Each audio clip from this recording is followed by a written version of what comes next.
Com sal, rega a mesa, ele come constantemente, é incrível. De manhã à noite nunca passa o apetite, é insaciável. É verdade, ele engole tortas, bolos, pizzas, massas, batatas fritas e toneladas de arroz. Ele não deixa nada no prato, ele é um verdadeiro ogro sem dúvida. A família dele está preocupada, mas ele não quer saber. Para ele comer é um verdadeiro prazer. Ele só pensa nisso de manhã à noite, e ele não consegue parar, mesmo que seu estômago doa. Engole tortas, bolos, pizzas, massas, batatas fritas e toneladas de arroz. Ele não deixa nada no prato, ele é um verdadeiro ogro sem dúvida. Um dia ele vai ao médico porque não se sente bem. O médico diz que ele precisa mudar seus hábitos alimentares. Caso contrário, ele terá sérios problemas de saúde. Engole tortas, bolos, pizzas, massas, batatas fritas e toneladas de arroz. Ele não deixa nada no prato, ele é um verdadeiro ogro sem dúvida. A família dele está preocupada, mas ele não quer saber. Para ele comer é um verdadeiro prazer. Ele só pensa nisso de manhã à noite, e ele não consegue parar, mesmo que seu estômago doa. Ele engole e vai ao médico porque não se sente bem. O médico diz que ele precisa mudar seus hábitos alimentares. Caso contrário, ele terá sérios problemas de saúde.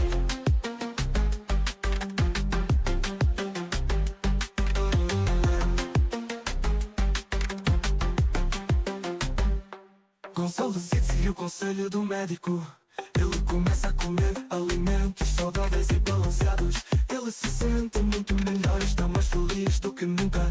Ele finalmente entendeu que precisava mudar seus hábitos.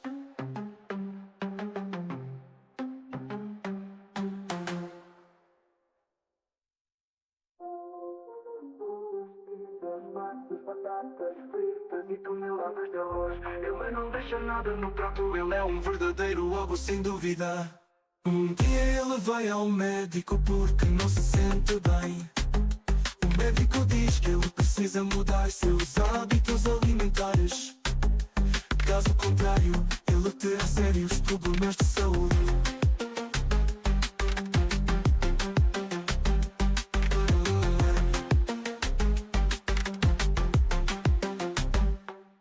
Gonçalo decide seguir o conselho do médico. Ele começa a comer alimentos saudáveis e balanceados. Ele se sente muito melhor e está mais feliz do que nunca.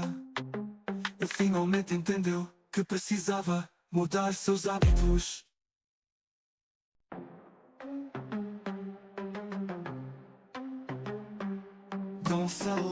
Gonçalo, rega a mesa, ele come constantemente, é incrível. De manhã à noite nunca passa o apetite, é insaciável. É verdade, ele engole tortas, bolos, pizzas, massas, batatas fritas e toneladas de arroz. Ele não deixa nada no prato, ele é um verdadeiro ogro sem dúvida.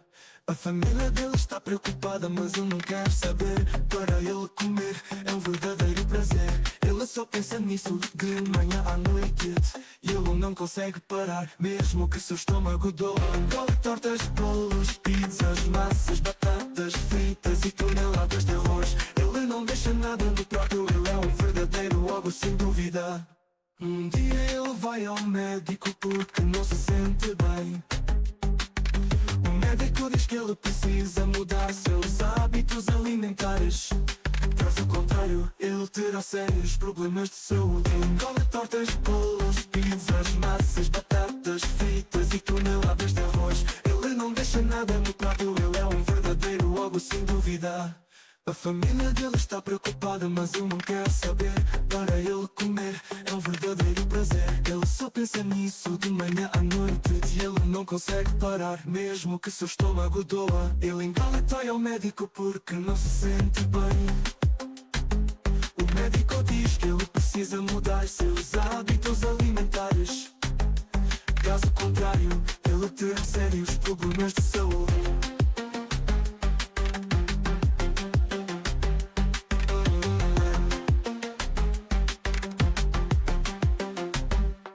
Gonçalo seguiu o conselho do médico.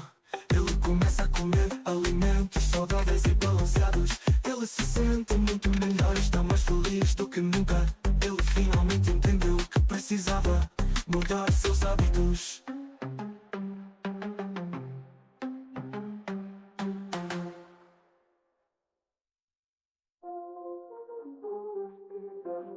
Batatas fritas e toneladas de arroz. Ele não deixa nada no prato, ele é um verdadeiro lobo sem dúvida. Um dia ele vai ao médico porque não se sente bem. O médico diz que ele precisa mudar seus hábitos alimentares. Caso contrário, ele terá sérios problemas de saúde.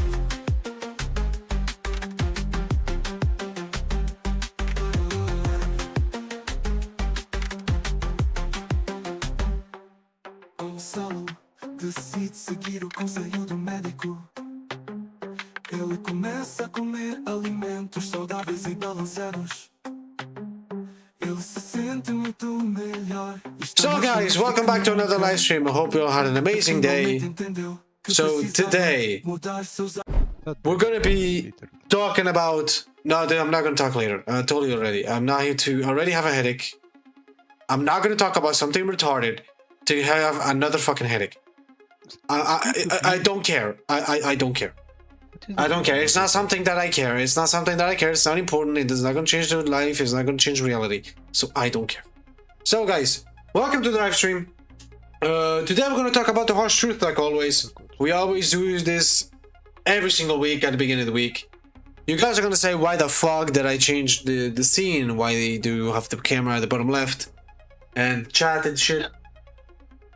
Simple, because sometimes my camera on the middle left does hide some information, so I decided to adapt the scene to the things we're going to show you guys here on today's harsh truth stream.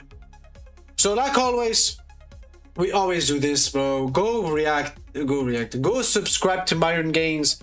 Again, amazing YouTuber slash streamer that knows what the fuck they're talking about when they talk about the war, when they talk about geopolitics, politics, women, feminism.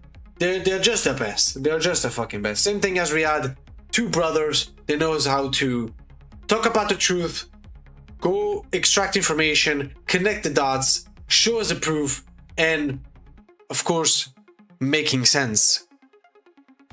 So yeah, go subscribe to both their channels. They're very good when it comes to information and talking about nothing but the truth. So don't forget to check out their channels and subscribe. But today, as you know, we're gonna do a little update when it comes to the war, especially today, and we'll see if it's gonna be good or bad, if there's new things or new things. The only thing I know when it comes to the war is that America and Iran were very close to a peace deal, and Israel decided to attack Lebanon literally at the moment they were about to, not in the moment they were about to sign the peace deal, but more like at the moment where they were about to actually negotiate for once and actually say, yes, let's actually bring peace to the world, or to the war. And Israel clearly destroyed that, backstabbed both of them, and I mean, we all know where it went. So yeah, very excited to talk about the war. If we end up having more time, which usually we don't, but if we end up having more time, we're going to talk about also the of course, feminism. We're going to talk about politics in general and stuff like that. But today, I told you guys it's supposed to be geopolitics in its entirety and about the war that's going on right now in the Middle East. I don't think you're watching, if I remember. You're not watching, right? Why the fuck am I Discord on my first? Okay, you should be able to see now, right? I think so. Oh yeah, before I forget, It's better if I go get a cup of water, so I don't have to go get a cup of water in the middle of the stream. I'll rather do it immediately right now, so it's done. So I'm gonna get a cup of water, because we do talk a bit, and we give, you know, the truth and nothing but the truth. But come back in a second.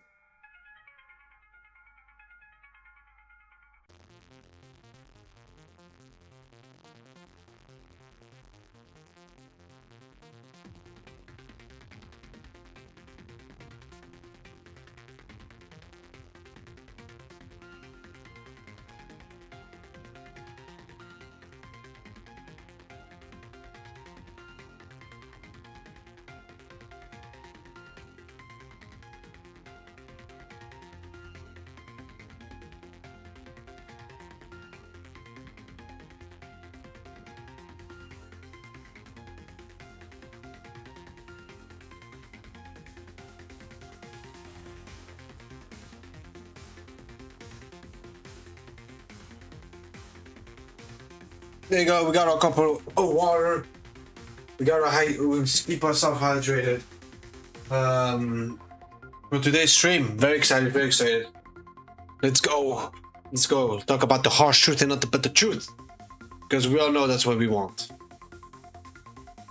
Strategically, and this MOU proves everything I said was right and even more so. I've been telling you guys since February 28th, this war is a bad idea. And then after a week of the war, I told you guys that we were losing this war strategically. This MOU proves that I was right all along. Don't listen to don't listen to Fox News. Don't listen to, okay? Just listen to me, baby. Listen to me. I was 100% right. This MOU proves how right I am. This MOU is actually thought it would be. The only real thing that we got and the only concession that Iran made was that they're not going to get a nuclear bomb, which they already weren't going to do, bro. Yeah, we're gonna skip their promotion. It's good promotion, but we don't promote it here. And their allies in the current war, by signing this MOU, declare the immediate and permanent termination of military operation on all fronts, including Lebanon, and undertake from now on not to initiate any war or any military operation against each other, and to refrain from the threat or use of force against each other. So basically, Lebanon is in the deal. Very important. It's in the deal. It's in the deal. The United States of America and the Islamic. It's in the deal, Israel. It's literally in the peace deal right there. Right there. They tweeted it. Right there. It's in the peace deal. And for some reason Israel decided to attack Lebanon still. So if Israel is good as they say, why the fuck do they want to tarnish the peace deal? They're not good. Clearly, because they're clearly shown by faith. Let's be honest. Okay, let's be honest. Republic of Iran undertake to respect each other's sovereignty and territorial integrity and refrain from interfering in each other's internal affairs. Why is this important? I'll tell you guys why. If you guys remember, what did the United States try to do? They tried to get rioters to overtake the government. So now we can't do that anymore or crash their currency. Okay, at least if we're going to follow the MOU. Third, the United States of America and Islamic Republic of Iran commit to negotiating and achieving a final deal in maximum 60 days, extendable with mutual consent. So basically, they have 60 days to kind of iron this deal out, right? And iron out like everything. And then if needed, they can extend if both parties agree. 4, immediately upon the signing of this MOU, the United States of America will begin the removal of its naval blockade and any disturbance or impediments against the Islamic Republic of Iran and will fully end the naval blockade within 30 days. During this period, the traffic of vessels will be in proportion to the numbers of pre-war traffic being restored by the Islamic Republic of Iran. So basically, it's a trade. Hey, we're going to get out, we're going to stop the blockade, but we need you guys to allow vessels to go through freely like before the war. The United States of America will further undertake to remove its forces from the proximity of the Islamic Republic of Iran within 30 days after the final deal. So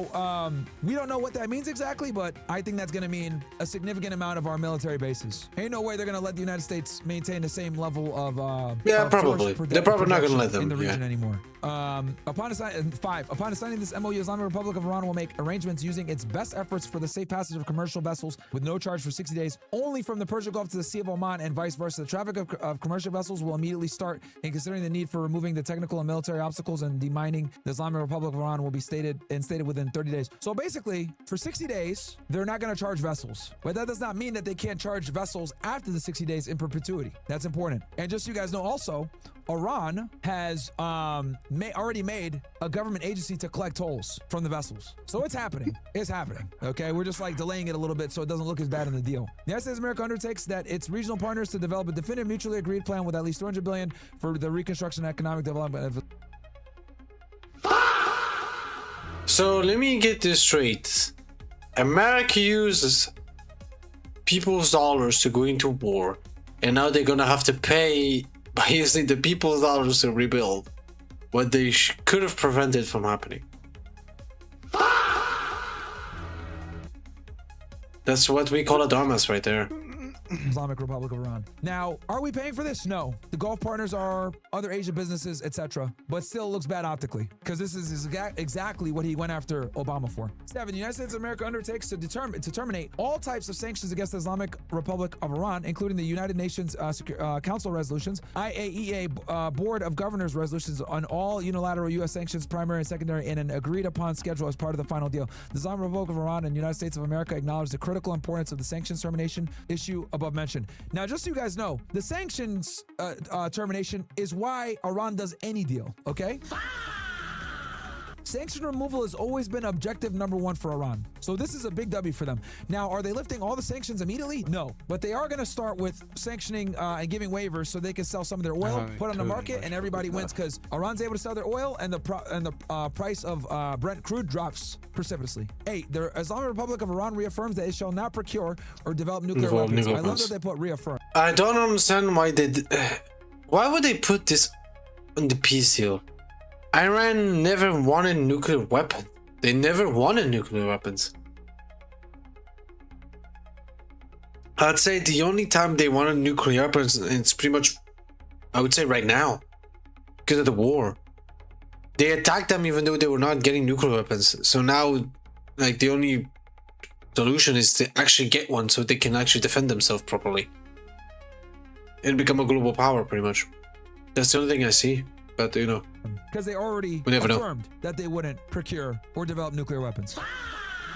The only reason they enriched at a higher level is because we broke our end of the deal. 9. Pending the final deal, the United States of America and the Islamic Republic of Iran agreed to maintain the status quo. The Islamic Republic of Iran will maintain the current status quo of its nuclear program, and the United States of America will not impose any new sanctions and will not deploy additional forces in the region. So again, this is us, you know, kind of nerfing ourselves when it comes to projecting power in the region. I mean, I would have The United guessed. States of America undertakes that immediately upon the signing of this MOU and until the termination of sanctions, the U.S. Department of Treasury will issue waivers for the export of Iranian crude, oil, petroleum, products, and derivatives. So this is the immediate sanction relief. So the first time we talked about sanction was like long term. This one is immediate sanction relief upon the signing, which is today, basically. Because again, Trump is trying to get that price of Brent crude down, and he knows Iranian oil flooding the market will be able to do that. United States of America undertakes to make fully available for use the frozen or restricted funds and assets of the Islamic Republic of Iran upon the implementation of this MOU. United States of America and the Islamic Republic of Iran will mutually agree on the procedures related to the release of these funds during negotiations. As you guys know, we froze a bunch of their money because so they're going to get their money back, basically. Of course. The United States of America and the Islamic Republic of Iran agreed to an executive mechanism. That an executive mechanism will be established to monitor the successful implementation of this MOU and the future compliance of the final deal. Okay, so they're going to have some people monitoring it. After signing this MOU and subject to the beginning of the implementation of paragraphs 1, 4, 5, 10, and 11 of this MOU and then continuing implementation of these measures, the United States of America and the Islamic Republic of Iran will start negotiations regarding the final deal exclusively on the other paragraphs. The final deal will be endorsed by a binding UNSC resolution.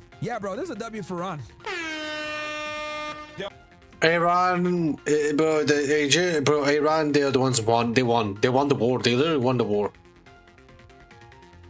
They got everything they wanted, pretty much. They literally got everything they wanted. Iran got, they got everything. They literally got everything. America got shit on. Israel thought they're gonna be able to do shit, and they got shit on as well. And this is a wow. incredible deal for Iran. It's an amazing. I told you guys that we were losing this war strategically, and this MOU proves everything I said was right and even more so. Holy shit, Iran, bro. February 28th. Holy shit. This war is a bad idea. And then after a week of the war, I told you guys that we were losing this war strategically. This MOU proves that I was right all along. Don't listen to Fox News. No, we're not gonna listen to these fuckers, bro. 100%. Okay? Just listen to me, baby. Listen to me. I was 100% right. This MOU proves how right I am. This MOU is actually crazier than I thought it would be. The only real thing that we got and the only concession that Iran made was that they're not going to get a nuclear bomb. Nuclear bomb. They were never going to do it, but you know.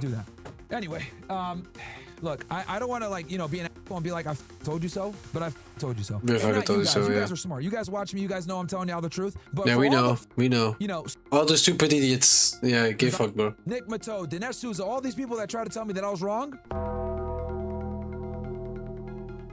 Yeah, I mean, I was right. And also, quick little thing for you guys. Look at this. JD Vance lied. Information about this deal. And here's We literally watched this earlier on stream. Look at this. the thing. Yes, you're right. Sometimes when, you know, information about this deal will leak out, you'll have somebody on a propaganda channel in that country in Iran who will say something that isn't true. I think it's sort of expected. It frustrates me too, but it's expected that some Yahoo is going to say something about the deal that is untrue. What really bothers me and frustrates me and is unexpected when the American media literally picks up. Oh, God damn it, Myron, you chose him. From the RAGC. You mean from the White House? Why, bro? The other times, by the way, the other times you put on the right side, or at least here in the middle left. That's why I put my camera in the bottom left. And now I put it on the bottom left, and he puts it in the bottom left. Now, come on, bro. I should copy, paste, full on scene, and then put it. God damn it! So many angles. Sick. That has no support in the text of the agreement that we've actually negotiated. We read it, JD. We read it. JD Vance probably did not expect.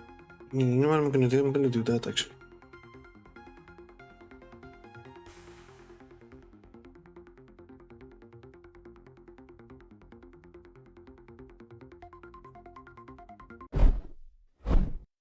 No, you stay here. I'm like, what the fuck?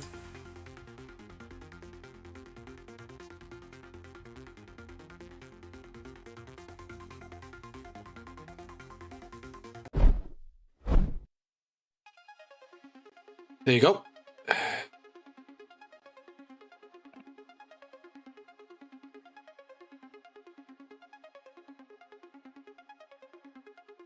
Wait a second, guys, because it's actually fucking ridiculous.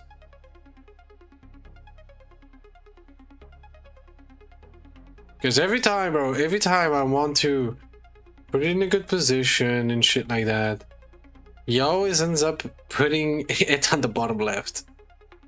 It's like, fam, come on. Sometimes you put it in one angle and now you put it on the other. Like, come on. Trump to sign it and release it today. And Bro's been doing the rounds on all the media shows talking about this deal. no basis in reality. This is good for the American people. The Iranians don't get a dime unless they behave and change their behavior. And this means that That's not true. We literally lifted sanctions on them immediately upon signing. Now they're selling oil at full price without sanctions involved. Iran will never have a nuclear weapon. When Sean, you that's say why we they did don't this. get a dime, do they ever get an American dime, a taxpayer dollar? No. So number one, first of all, they Fair. They're not. That is true. They are not getting. They are not going to get a U.S.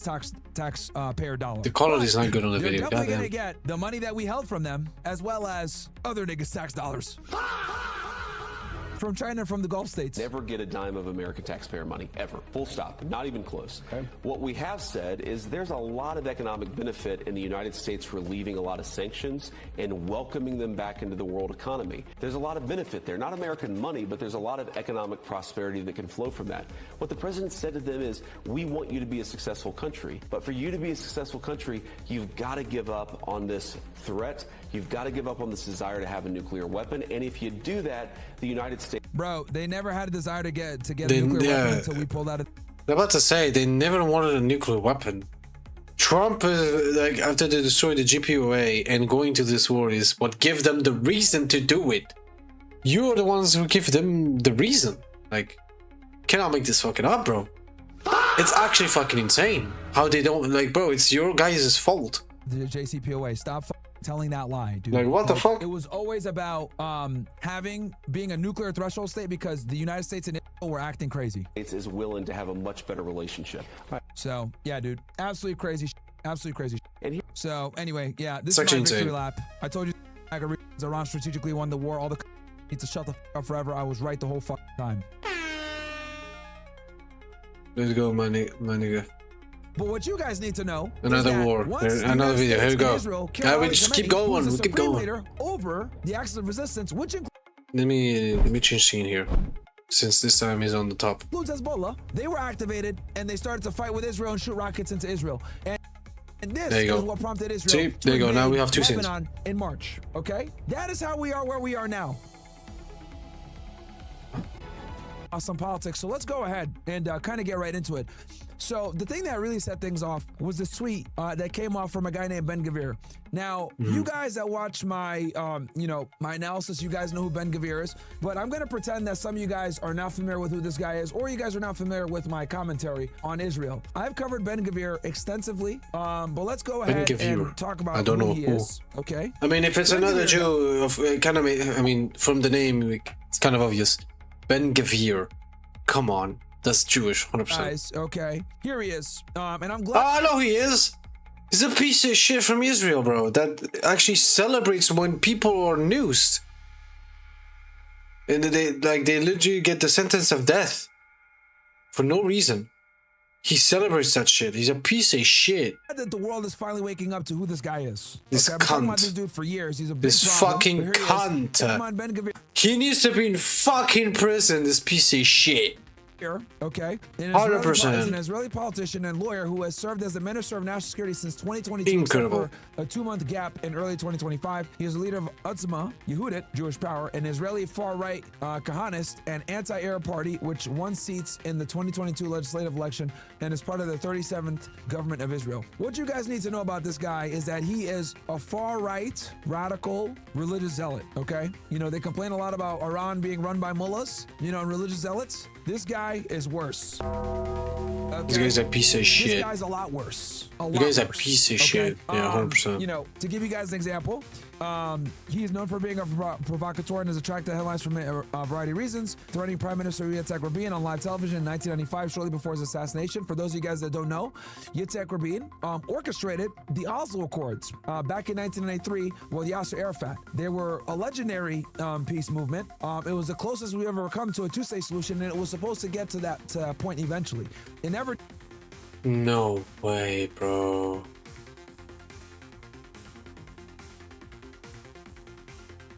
So you're telling me they were very close to actually have the two-state and it would solve the problems for everyone, but this piece of shit allegedly planned the assassination and killed the fucking guy, so they end up not having the two-state solution. It's insane, bro.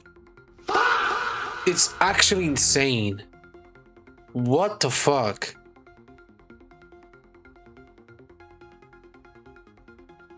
How the fuck doesn't this prove that they don't want peace? Like, I don't understand. It's very, bro, how does this not prove? Like, what the fuck? Rather than just here. So this guy in the middle tried to have the two-state solution so it would solve the problem with the Muslims, Palestine, Israel. Like, it would solve the problem for everything, pretty much. But this guy allegedly assassinated this guy. So, bruh, come on. Because Yitzhak Rabin was assassinated. He was assassinated by someone from the far-right Likud party, and many suspect that Netanyahu and people like Ben Gvir had a hand in it, okay? These guys don't want any type of assimilation or working with the Arabs at all, okay? If it were up to them, they would eradicate all Arabs. Okay, and basically has a portrait in his living room of a guy named Baruch Goldstein. This guy Baruch Goldstein is a known, since I'm on TikTok, I'm just gonna call him a T. You guys know what that means, the T word. Okay, a terrorist. And, okay. Basically, he murdered 29 Palestinians. Okay, in Hebron back in 1994. When did he do this? He did it. He died in 1994. 1994. I think he did it in the 80s, Chav, if I'm not mistaken. But yeah, this guy Baruch Goldstein. Right? Ben Gvir has a portrait in his living room of this guy, okay? Has a portrait of Baruch Goldstein in his house, in his living room, okay? That's the equivalent of like someone like hanging up a picture of like Osama and being a politician. Could you imagine that? Can you imagine that? How the fuck is it in politics if he has a picture that clearly pedestalizes a terrorist? Well, like if that doesn't show that there's a problem right there, like what the fuck should, like what? The Israelis get away with stuff like this. Absolutely insane. Okay, absolutely insane. So he made a tweet, okay? I'm just gonna read you guys his tweet. It's crazy. I'm not surprised. He always says stuff like this. I'm glad that for every two Israeli mother and 1,000 Lebanese mothers must weep. How will they not ban from Twitter? He literally just said all of Lebanon must burn. He literally is admitting that Lebanon needs to burn. How is he not banned? What the fuck? My account got suspended from doing retweets. This nigga is telling that Lebanon needs to disappear and all the Lebanese people need to die and burn. Are you fucking kidding me? Where's this logic? The fuck is this? It's incredible. It finally went viral so people can see what type of individual this guy is. Okay, but let's go ahead and read through it. Let's go back. For every tear of an Israeli mother and thousand of Lebanese mother must weep. All of Lebanon must burn.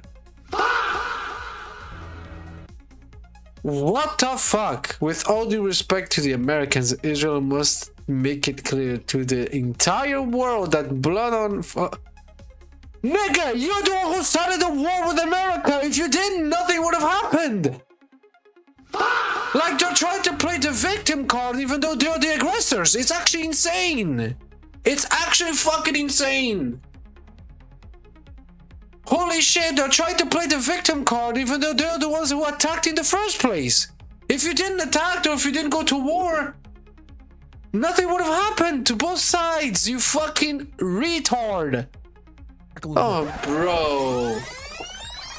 Bro. So, for those of you guys that don't know, there's a war going on right now in Lebanon, okay? Israel, since March, early March, the Israelis have been invading and fighting with Hezbollah in southern Lebanon, okay? And the reason for this is because Israel has wanted to take southern Lebanon for a very long time, okay? This is actually insane.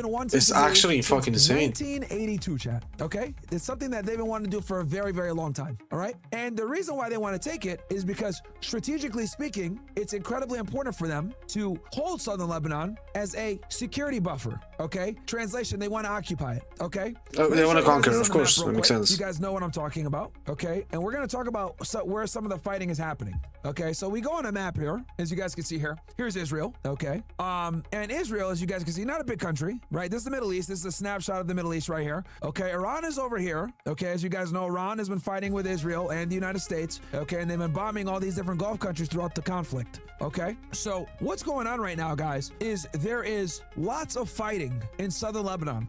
And what the Israelis have been able to do is they've finally been able to get to the Litani River. The Litani River, guys, is right here, okay? They've always wanted to get to the Litani River, and they've been able to do it. And as they've gotten to the Litani River, they've been going ahead and taking territory all across southern Lebanon, okay? All across southern Lebanon. Now, the reason why they're doing this is because ever since October 7th, okay, the Israelis, ever since October 7th, when Hamas attacked, right, with Operation Al-Aqsa Flood, what ended up happening was Hezbollah has been shooting rockets into northern Israel, okay, into Haifa and all these different northern towns. Israel had to evacuate roughly 60,000 people out of this area. Holy shit, bro, that's a lot. Because they couldn't, you know, a lot of people, while simultaneously waging a front down here in Gaza, okay? So, and Hezbollah did this tactically to force the IDF to move units up here to northern Israel so that not all of their resources can go into Gaza, okay? Now, as you guys know, Hamas, Hezbollah, the Houthis, etc., the Action Resistance, they obviously surround Israel. You got the Houthis down here, you got Hamas over here in Gaza Strip, you got the Hezbollah in southern Lebanon, and this has been a very bloody war for Israel, by the way, guys. This has been a very, very bloody war for Israel. And then you have obviously the Bashar al-Assad regime, which is out of power now. You got Jolani, and then you got, like, you know, different Iraqi militia groups like the Popular Mobilization Forces, etc. Okay, so there's been lots of fighting going on here, and this fighting, guys, has been going on since March. Now, for a while, okay, if you go back to 2024. There was a ceasefire in place since September of 2024, pretty much, late 2024. And it was after Hezbollah and Israel, basically, Hezbollah was able to, Israel killed a guy named Hassan Nasrallah, okay? This guy right here, okay? Israel was able to assassinate this guy. This guy was the head of Hezbollah for a very long time, okay? Was very well liked in Axis. A lot of people liked him. He was a good speaker, etc. He gave a very famous speech back in 2000 when Hezbollah beat the Israelis, the spiderweb speech, okay? And this is why this area, by the way, has such great significance to the Israelis. The Israelis have not been able to take this over, guys, or make it this far since 2006, okay? Bro. Nigga, get the fuck out of it. Go back to the shadow realm, cunt. Don't come here and promote your stupid fucking bot shite. Get the fuck out of here. And when Hezbollah beat the Israelis, they beat them in the 80s, and then they also beat them in the early 2000s. Hassan Nasrallah gave a very famous speech talking about Israel being weak like a spider web. Okay, so Hassan Nasrallah was assassinated in November of 2024. Oof. Shortly after his assassination and the pager operations, you guys know what that Mossad ran, there was a ceasefire. This ceasefire between Israel and Hezbollah basically led to the fall of Damascus and the Bashar al-Assad regime. Because after Hezbollah fell, this created the domino effect needed for the Ahmed al-Shara, aka Jolani, to basically take over. And he was originally stationed, this guy right here. Let me show you guys, I'll put pictures here so you guys know exactly what I'm talking about, because I'm throwing a lot of names out here. But we're gonna do some real analysis. IT teams are often firefighting, reacting to issues as they come in. We don't care. We don't care. Ahmed al-Shara, right? This guy, aka Jolani. They just call him the head chopper, okay? Former member of Al-Qaeda. Yep, that Al-Qaeda. Yes, he was. He was a former member of Al-Qaeda, then he went to the White House. That's a whole other conversation. Anyway, what the fuck? Hold on one sec. So anyway, so what ended up happening, right, was this guy took over after Hezbollah fell. Because after Hezbollah fell, the Bashar al-Assad regime did not have the same level of support, okay, from Hezbollah. And what he was able to do was he basically took over. He left the Idlib province because that's where he was. He was the head of the HTS at the time, Head al-Sham.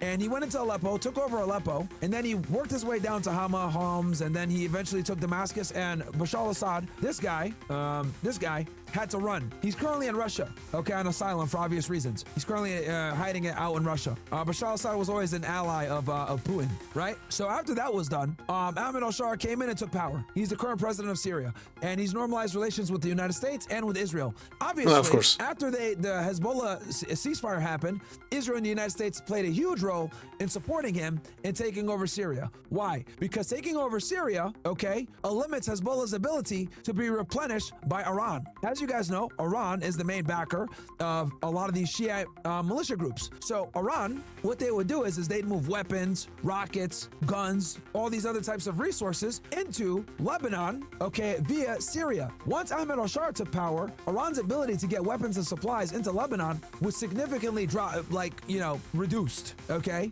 Because Ahmed al-Shara, one of the first things he did was he got rid of the IRGC in Syria, okay? For those of you that don't know, the IRGC are these guys, okay?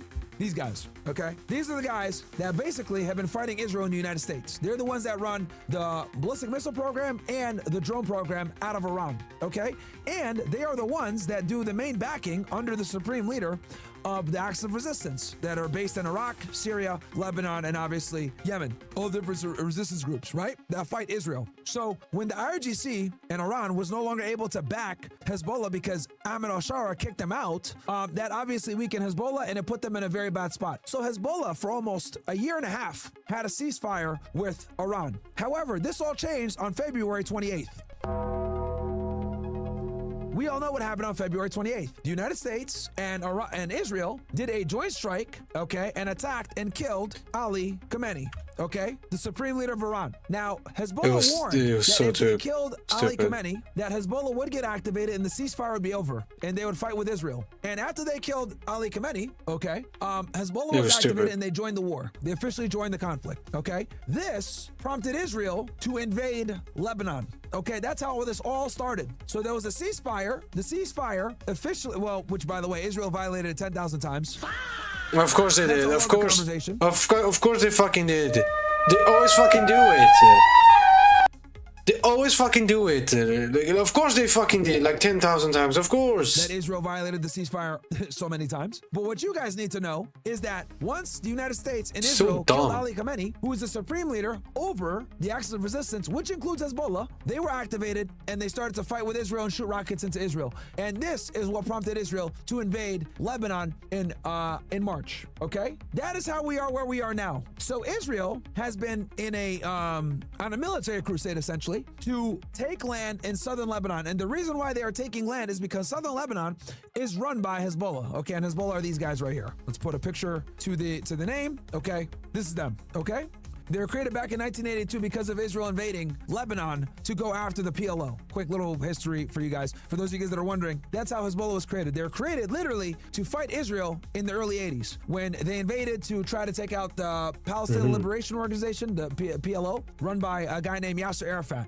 This dude right here. This is going to be very, I told you guys that we're gonna cook on this one. We're gonna go into a lot of the history so you guys know what's going on here and understand that this conflict is going on for a while, and there's a reason why the Israelis do not want to pull out of Lebanon. Okay, people think that you know, this war is like new. No, dude. No, it's been for a long time. Yeah. The Israelis are extremely invested in southern Lebanon for multiple reasons. Okay, like I told you guys from before, from a strategic perspective, from a political perspective, from a security perspective, from their eyes. Okay, so this is why Lebanon, they refuse to give it up. This is why they refuse to stop doing what they're doing. Okay, and this is why Trump is having a hard time dealing with them. Okay, now so going back to the map here, right? Like I said before, the Israelis have always wanted to take the Litani River and then work their way eventually up to Beirut. Why? Because the Hezbollah headquarters is up here in Beirut. Okay, now historically they've always struggled to make it past the Litani River. Okay,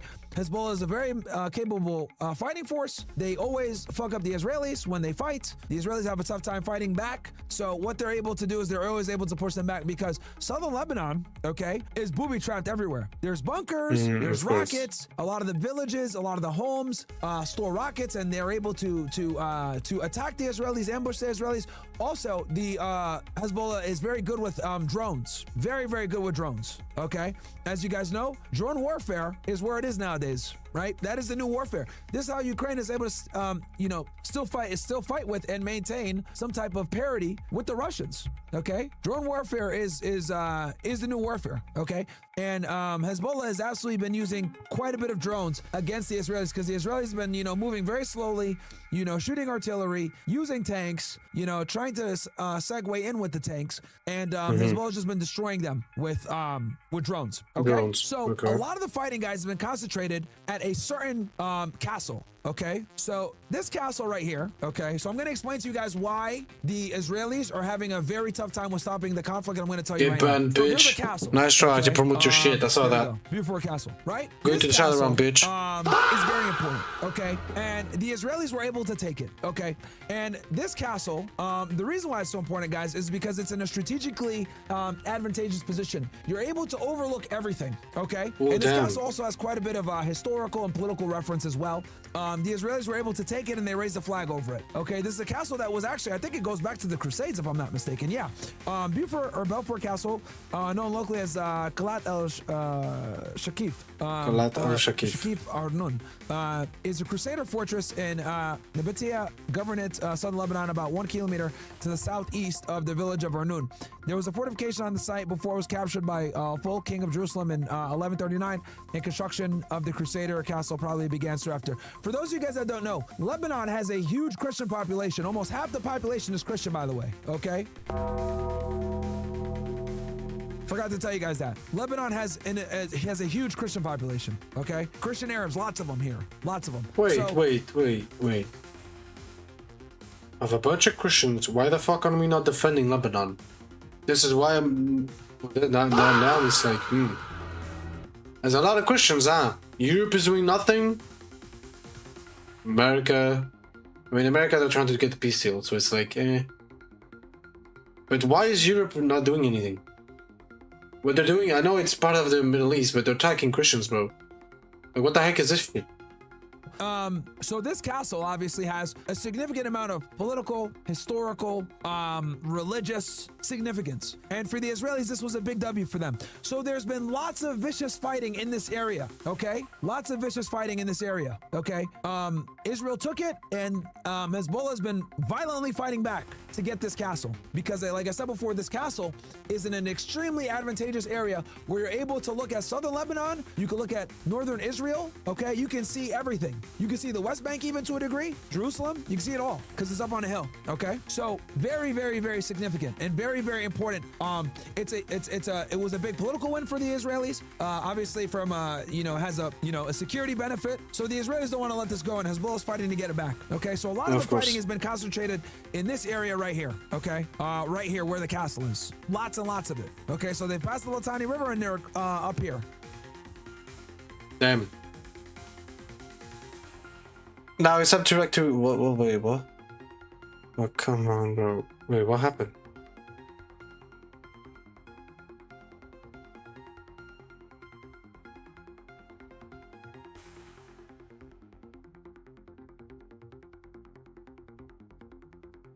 There you go.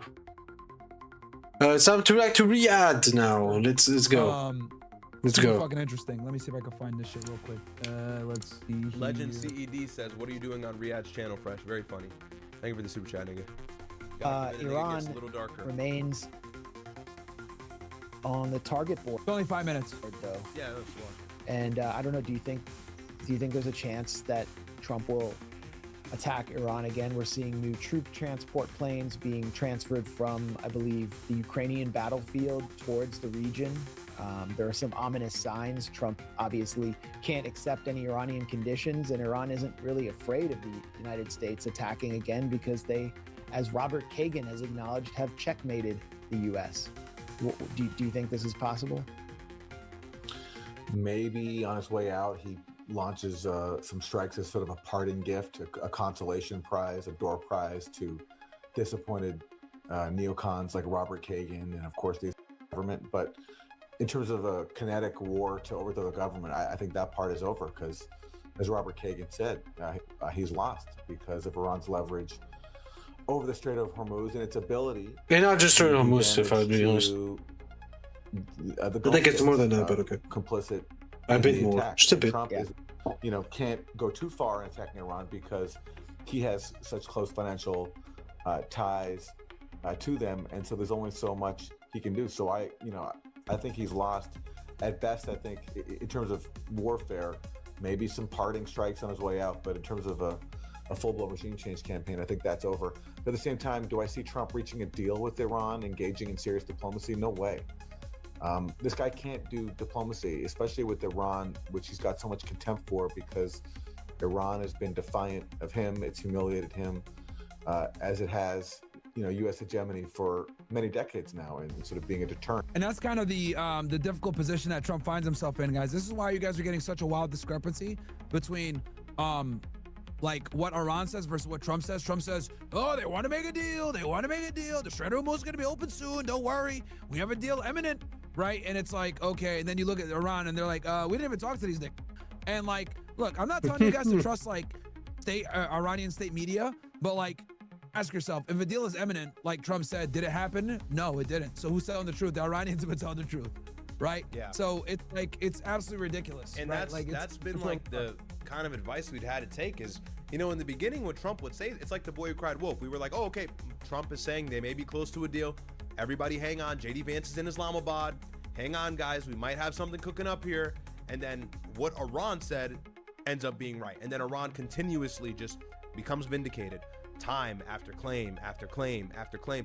And it's now just gotten to the point where, like, me, when I'm preparing for the show and I'm getting ready on what to tell you guys and what to give you the situation on, I'm just really relying on the Iranian media, and I'm taking everything Washington says with a grain of salt. And that's unfortunate, but Iran has been right in— Oh yeah, let's check out oil prices. How are we? It should have gone down, if I remember. It should go down, but let's see. June 3rd, June. Holy shit, they dropped. Hey, that's again. It's okay. It's okay. We managed to do it, but a couple of days ago we're back to $100 pretty much. Literally just 19 days ago, we were back to $100. But hey, it's been 20 days and it's the price is finally stabilized. And you said to yourself, it's good. Yes and no. It's good, yes, but the fact that Israel continues striking Lebanon, it's more likely that the war is going to start again, and Iran is probably going to attack them again, and so goes on. But it's good that for now we're at the a balanced price now. I want to speak about this war that just resumed. But yeah, let's continue. In regards to where the peace deal actually is. If they say they're not close to a deal, then they're not. If Washington says they're close, that's to relieve the oil prices, which my brother has up on the screen right now. And where are we at? 93 a barrel, which is still way too high. And we're in the middle of a ceasefire. We haven't had strikes in about, what, 2.5 weeks, 2 weeks? And it's still at 93.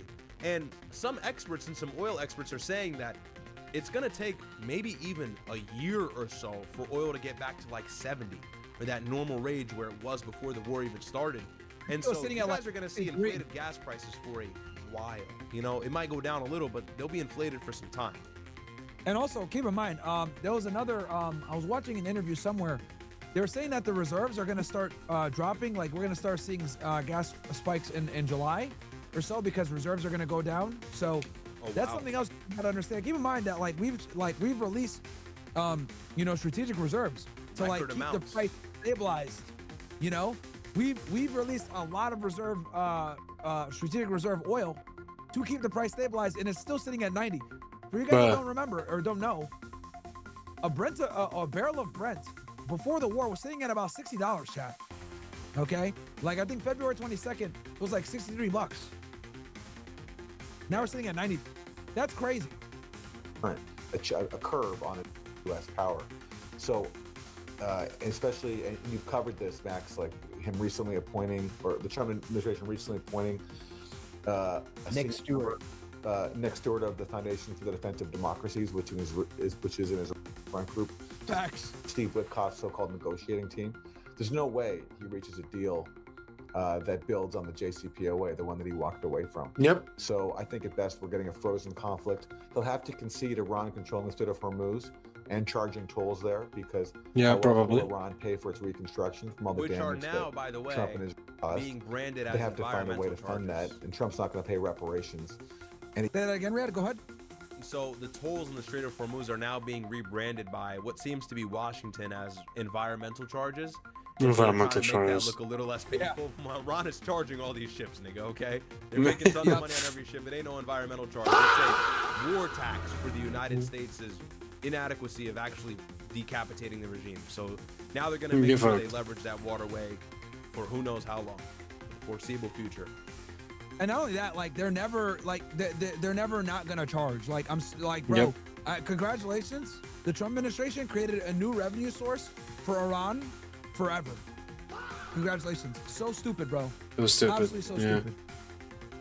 He can't wrest control of the Strait of Hormuz from Iran, as he's shown. And the New York Times recently reported that Iran maintains the bulk of its military capacity, despite Trump and Pete Hegseth's claims to the controversy. So what I'm foreseeing is just a, frozen conflict, no war, but also no deal. Yeah, I think long term, that's what we're looking at. You can. Wait a minute. I literally just clocked. This is the guy who was able to get information about what happened before the war, when they tried to do the regime change.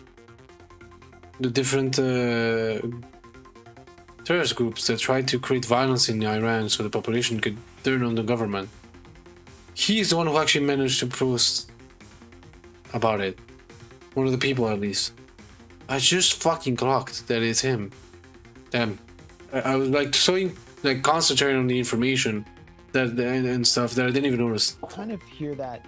He's a good guy. In the clearly talking about the truth and not about the truth as well. Chairman Dan Kane, who testified for, I think, 14 hours 3 days ago.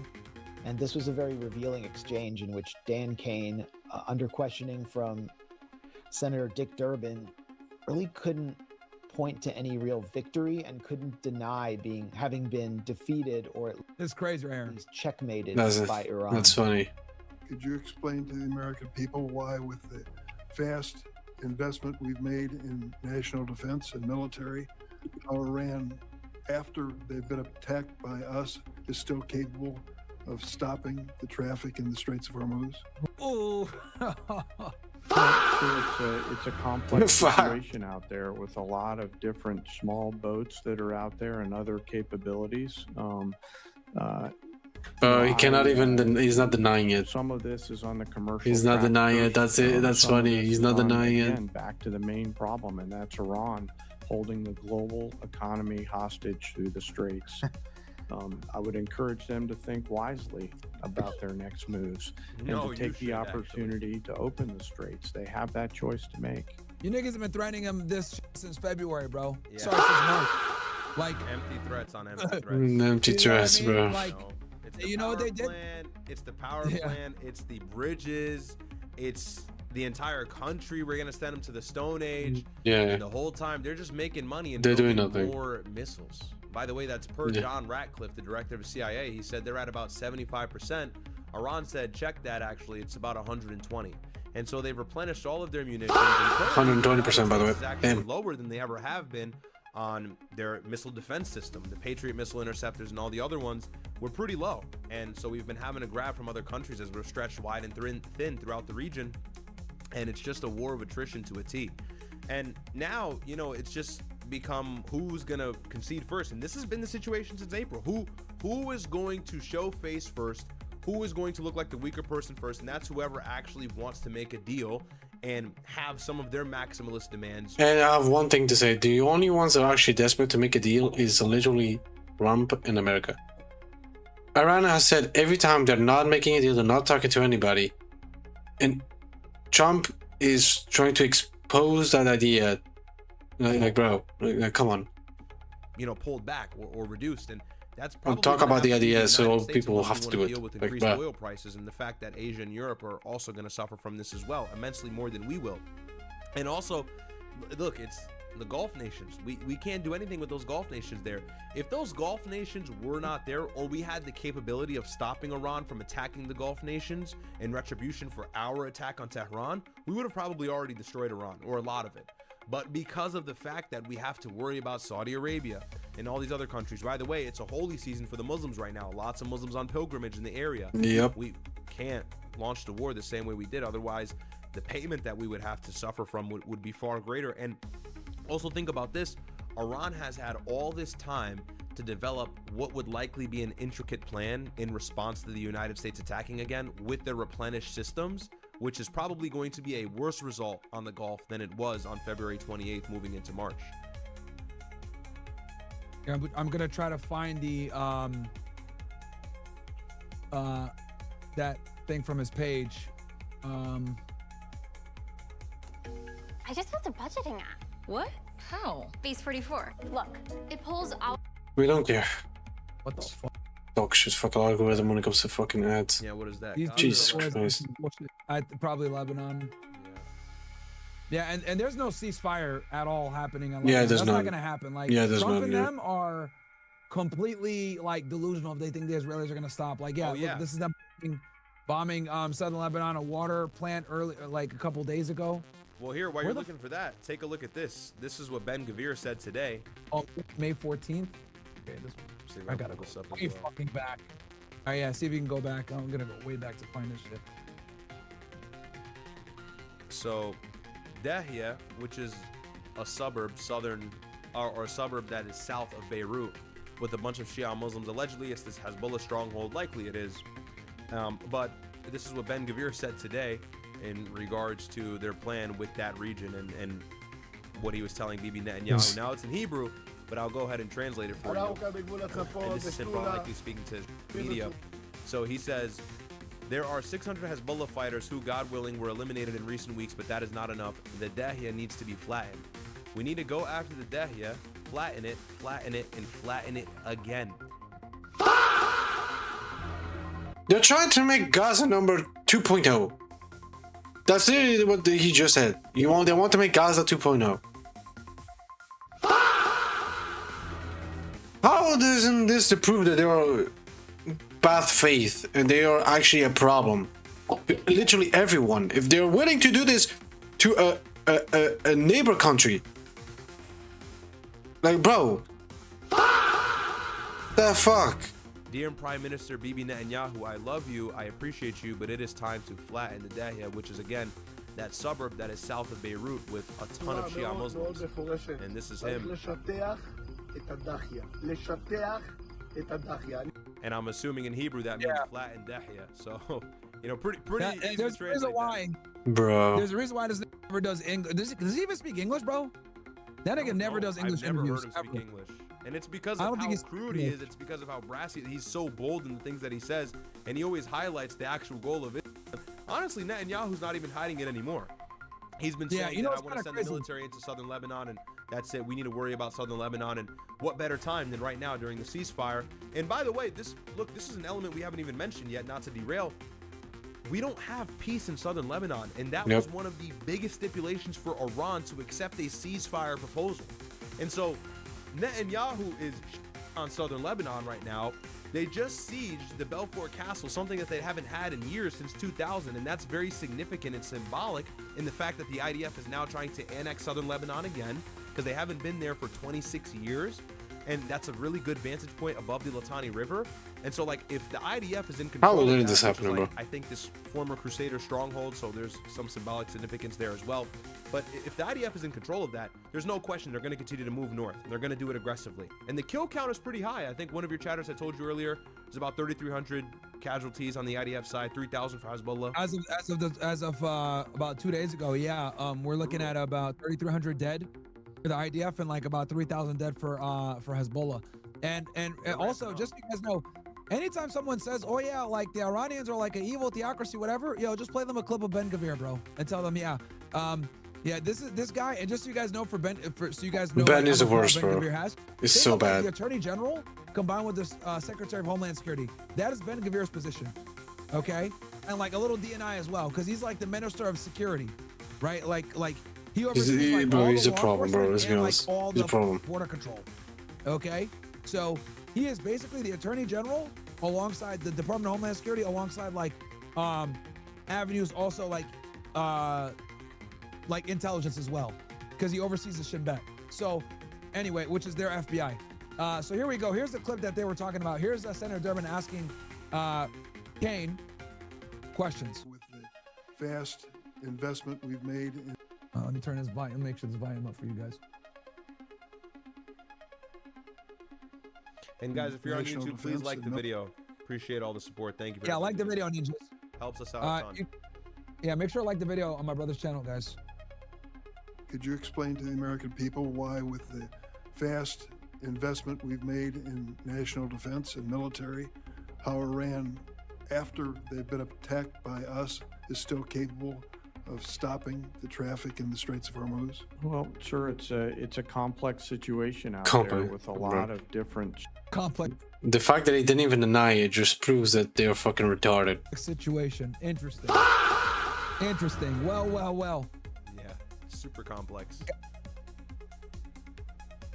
Also, guys, I'm looking right now. My brother only has like 361 likes, but there's over 1,000 you guys watching. So do me a favor and smash the like button. A bunch of you guys probably left my stream to go watch his. Fine, no problem. Just make sure you like the fucking button. Smash that like button. Okay. Make sure to like. Make sure if you're gonna go over to JTube, no problem. Just make sure you smash the like button on his video. Small boats that are out there and other capabilities. Bro, this tone of voice, it's like he's defeated, bro, at this point. Commercial bruh. traffickers. Some of this is on, again, back to the main problem, and that's Iran holding the global economy hostage through the Straits. And whose fault was that? Israel and America. The global economy. And you know the crazy part is, they told y'all we're gonna do this. Yeah. That's the crazy part. They told you they were gonna do this on February 27th, and what'd you guys do? You hit them. Yeah, 100%. And this stupid. And this is the other thing too, in the committee action hearing that Pete Hegseth was a part of. I forget which senator specifically was asking him, but he was pressing him on the fact that he had no idea what Iran was planning on doing before starting the war, and they started the war recklessly and lazily. Oh, so they didn't even knew anything about them. It didn't seem like you guys had any sort of military response ready for that. Like there was nothing preemptive in regards to that, and he really had no answer. He just did a whole word scramble, word salad. But it's the same thing, just like this, and that's the real biggest thing that shows the they knew. inadequacy of That's this the problem. administration. Yeah, go ahead. They knew. They knew. They just thought that they'd be able to like topple the government before they can. They knew that the Iranians would shut down the Strait of Hormuz. They knew that was, and it's been in every war game. Like they've been wargaming this for 50 years, bro. They've always known that that's something that they can do.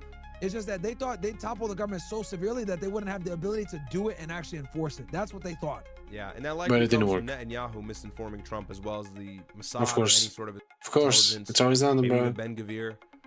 The regime will be destroyed in minutes, Mr. President. In minutes. I promise you, it's a couple Tomahawk missiles, couple of them. Some schoolgirls. Oh, Jesus. Oh, Jesus. Trump was like, you know what? I think that's a great idea, Mr. Benjamin Netanyahu. You're so smart. So, hey, they fooled him. Yo, that's literally how the conversation went, nigga. That's literally how it went. Nigga pulled up to Washington and Mar-a-Lago, I think, like 7 times. And every single time it was like, you know, Mr. President, I can't leave without talking about the problem of the Iranian terror regime and their proxy network. So that's likely how that conversation went. Good impression, bro. Pretty good. Fantastic Danielle impersonation, bro. W shit, man. Real talk, man. Good stuff. This nigga been practicing in the mirror. And to think wisely about their next moves and to take the. Shut up, nigga. You've been threatening that shit. Oh, they better think wisely about their next moves. Yeah, you wanna know what they thought about? The parliament made it a law. They called that shit the straight authority, nigga. Like, yo, like what the fuck? Like, they better think so. Bro, they legalized it. They made it through their parliament, our equivalent of Congress. They pushed that shit through. It's a law now. They're taxing every boat that comes through that they don't fuck, bro. Like, they've already thought about it. Trust that guy, bro, they're so retarded. They made their decision. What do they call it? Like fucking incredible. Or some shit like that. Niggas made a whole government name. They made like a really complex government name. Like it's a whole thing, bro. They passed it into law. It's official. There's no stopping that. Hey, come on, man. But Myron, China's not getting any oil, Myron. Bruh. But China's not getting any oil. China's not getting any oil, so we're winning the war. We're winning the war because China's an enemy, and now they can't fund Hezbollah. Now it can survive against Hezbollah. Like bruh. That's what the response is. That's what the response is. But hey, you know you can't win against these people. I was actually gonna pull up this clip of Ben Gvir. Did you see? I know we've always talked about him being a part of the new Palestinian death penalty law, where Palestinians who are in prison get hanged without any due process. But that's so dumb. And he had the whole noose pin. And so this guy's an extremist. He's crazy, and it's crazy that he represents the government. It's written all over. But did you see the video of his wife gifting him a cake with a noose on it? I know I've showed that to my stream, but I don't know if I've showed you that. I did see that. We can let me finish this, then we'll play. That's actually insane. They have that choice to make. They certainly do. I guess the question in my mind is, as we talk about $1 trillion plus budgets for our military, it appears that a very small budget is holding us hostage in the Straits of Hormuz.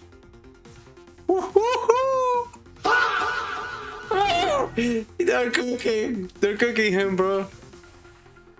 Yep. Same line they've been running with. Can't get it open. Go ahead. You said you want to share something, right? Oh, that's so funny, bro. Yeah, I can go ahead and. Oh, that's so funny. He just cooked him. So Ben Gvir receives a gallows-themed cake on his 50th birthday. This is from his wife. Oh yeah, they're crazy. I think her name is Ayala Ben Gvir. Just show them this. Anytime they say like, "Oh yo, these Ayatollahs are crazy. These Ayatollahs are crazy. They gotta be stopped." Yo, these niggas are crazy in this, bro. Bro, look at this. She's giving him a cake with a noose imprinted on it. Edible frosting, nigga. And this is honorary. This is edible frosting on that cake. This is honorary of the new law that was just enacted about maybe a couple months ago. I think right before the war started, if I'm not mistaken. And that was to lawfully be able to hang Palestinians who are imprisoned on all of it, actually. And so that's so stupid. How are they not getting sanctioned with international laws? That's what I don't understand. When it comes to every country in the world, if this law in any other country would pass down and actually be accepted in the country, the humanitarian and international laws would actually destroy and make sure that they get destroyed because of it. But since it's Israel, well, we don't see anything, nothing. This is huge because of the fact that Palestinians are constantly imprisoned for largely no reason, and they're never actually given any due process. And you can take with that what you will, but it's pretty obvious what that law set up for. And this is him getting a cake, and he's got the pin here. He's got the pin here. And they're just celebrating. Unacceptable, bro. Crazy. Yeah, that trash music, man. Yeah, that shit trash. And for you guys who aren't, and just because there's always new viewership, I know we've covered this story. This is unacceptable, this is bro. a very quick 2-minute video. Yeah, no. They need to know why. You need to give them the lore why. Go ahead. This law that they passed. What it is, we're working on forever. Yeah, they've been trying to get this going forever. And so you can see him celebrating. Parliament on Monday passed a law making the death penalty the default sentence for Palestinians convicted of deadly attacks in military courts. This is unacceptable, bro. Real quick, it's very important. Just so you guys know, like, these people don't get like real due process. Like, they're saying like, oh yeah, Palestinians convicted of deadly attacks. Bruh, these don't get in military courts. Do you guys think they actually get like a jury trial or like any real due process in these military courts? Get the fuck out of here, bro. They immediately go and hang. They may get hanged. So they immediately get hanged. They don't even go to trial or anything like that. They immediately get hanged. That's really unacceptable. Unacceptable. Court. Well, you know, we feel like you did it, so you know, you said Allahu Akbar. So hang them. Hang them. Wait, but you're not even from here. Sorry. Like, bro, like, That's unacceptable. Yeah, and look, they're look at Ben Gavir. He's holding up a bottle. He's fucking celebrating and happy like a shit. And this is just really to highlight like the extremism and how they don't hide like their ultimate goal. And they believe that not only southern Lebanon belongs to them, and that's why he wants to take control of the south of Beirut and everything like that, and you know, get rid of Hezbollah's influence. But it's really just overall like this is their motto, this is their MO. They want to completely rid any sort of Palestinian existence from anywhere inside of it, right outside of it, on the Gaza Strip. They want it gone. They want all of it gone, and this law helps significantly in that mission.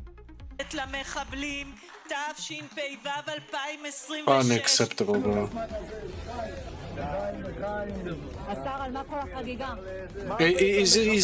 He's literally celebrating from killing people.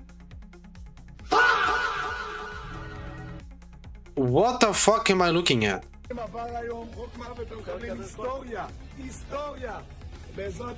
Make history, bro. You cunt. You're a cunt. And like, when like people sit there and say like, oh yeah, well, you know, like Hassan Piker pushes out terrorist propaganda. Fine, you niggas can say that.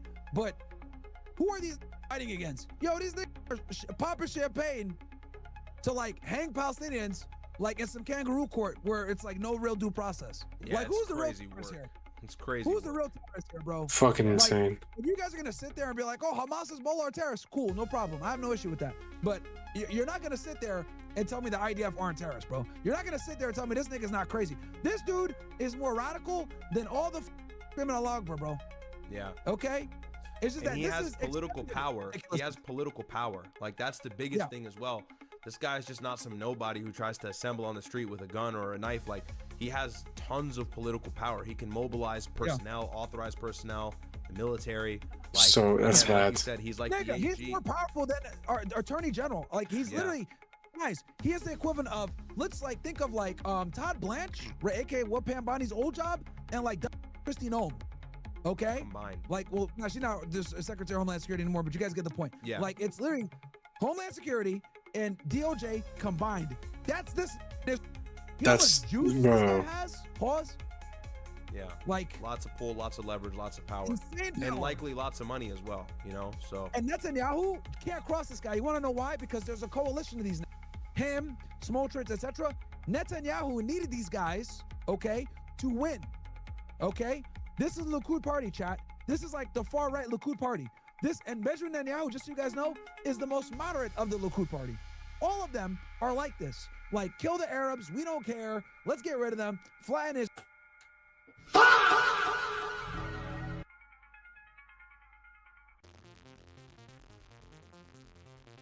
This is a big problem, bro. burn the village. Like, that's how these guys, fly in Gaza, fly in West Bank. It's our land. Get them out of here. This is how they all think. Okay? Netanyahu is the most moderate of these. Okay? He's the watered down version. Like, a part of me is like, nah, we can't have it. Like, I know a lot of you are like, yo, I hate Netanyahu, I want him out of here. Well, I don't want anybody in this coalition taking power because they're worse. They're way worse. Yeah, right. They are way worse, and they will step to power. They're waiting on it, and they're banking on it. So they'll do what needs to be done, and they're gonna do it regardless. As crazy as it sounds, even though he agrees with them, he's a bit more reserved than these. Yeah. Like, you're not look. There's a reason why Netanyahu's not sitting here like celebrating with these niggas. Think about that. Like, he's not celebrating with these niggas. And like, this is crazy. This is too much for even him.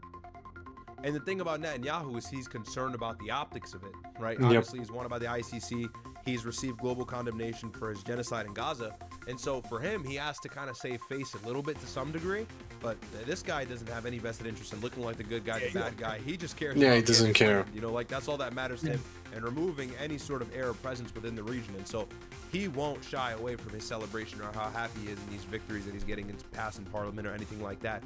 But, you know, Netanyahu, he's under tons of pressure. He may not even be the leader of Israel very soon. Who knows what happens if the war ramps down? Oof. Then they can actually try and, you know, If they get into power, I think the world needs to actually start to open their eyes. Like, literally, the people in power need to open their eyes, because if these type of people end up being in power in Israel, bro, it's over for the Middle East. That's what I'm saying. People like this cannot be in power at all. to remove him from At power all. if they can find corruption in that case. But, you know, this guy's got nothing to worry about. He's not wanted by the ICC. Bro. I don't even think he's gonna get. I think Trump is pushing really hard for it. I think he's more than likely gonna get a pardon, bro, from the president. Oh yeah, more than likely. It all depends on if the war ramps down, you know, like, and it's hard to say. I know the guy that you brought on earlier, or the clip that you just showed, the guy was saying, I think that the Iran-U.S. war is over in terms of like kinetic strikes. Maybe there will be a little petty strike here or there, something symbolic, and maybe that's somewhat true. But overall, I do think maybe after the World Cup, after Hajj, after the pilgrimage, after this like busy season of tourism in the summer and stuff, the United States may try and resume it. I don't know, but then again, we're getting closer to midterms, so maybe that's right. It's really hard. It's hard. Feeling hot as hell, but you didn't have to stop.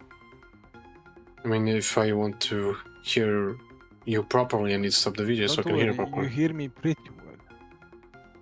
I mean, you say that, but the video is louder than your voice right now. So, and remember, on Discord you're at 200%. You're literally at the max volume, and you're still somehow lower than the video. Ah, je vais mourir ce vendredi, sa mère la pute. And ce samedi aussi. Non, samedi ça va encore, comparé à vendredi. No, you say that, but remember, we're gonna do bowling, we're gonna walk. Oui, mais vendredi. And remember, it's gonna be hot. Not as hot as today, but it's gonna be hot. So as you're gonna run, walk, do bowling, you're gonna sweat a lot. Non, ce sera aussi chaud qu'aujourd'hui en fait. C'est presque les mêmes degrés. Samedi? Ouais. Mais nice. Mercredi, jeudi et vendredi, c'est 37 degrés. I mean, it doesn't really change anything for 1 or 2 moi, degrees. Pour moi, c'est quand même 4 degrés de différence comparé à aujourd'hui. Yeah, but it's still gonna be. I would say the only big difference is the air is not gonna be as hot, and that's it. But the rest is gonna be pretty much the same. Va. Au moins, il y a des nuages apparemment. Ça veut dire peu de nuages. I was about to say, it probably doesn't matter even if there is or isn't. Je sais.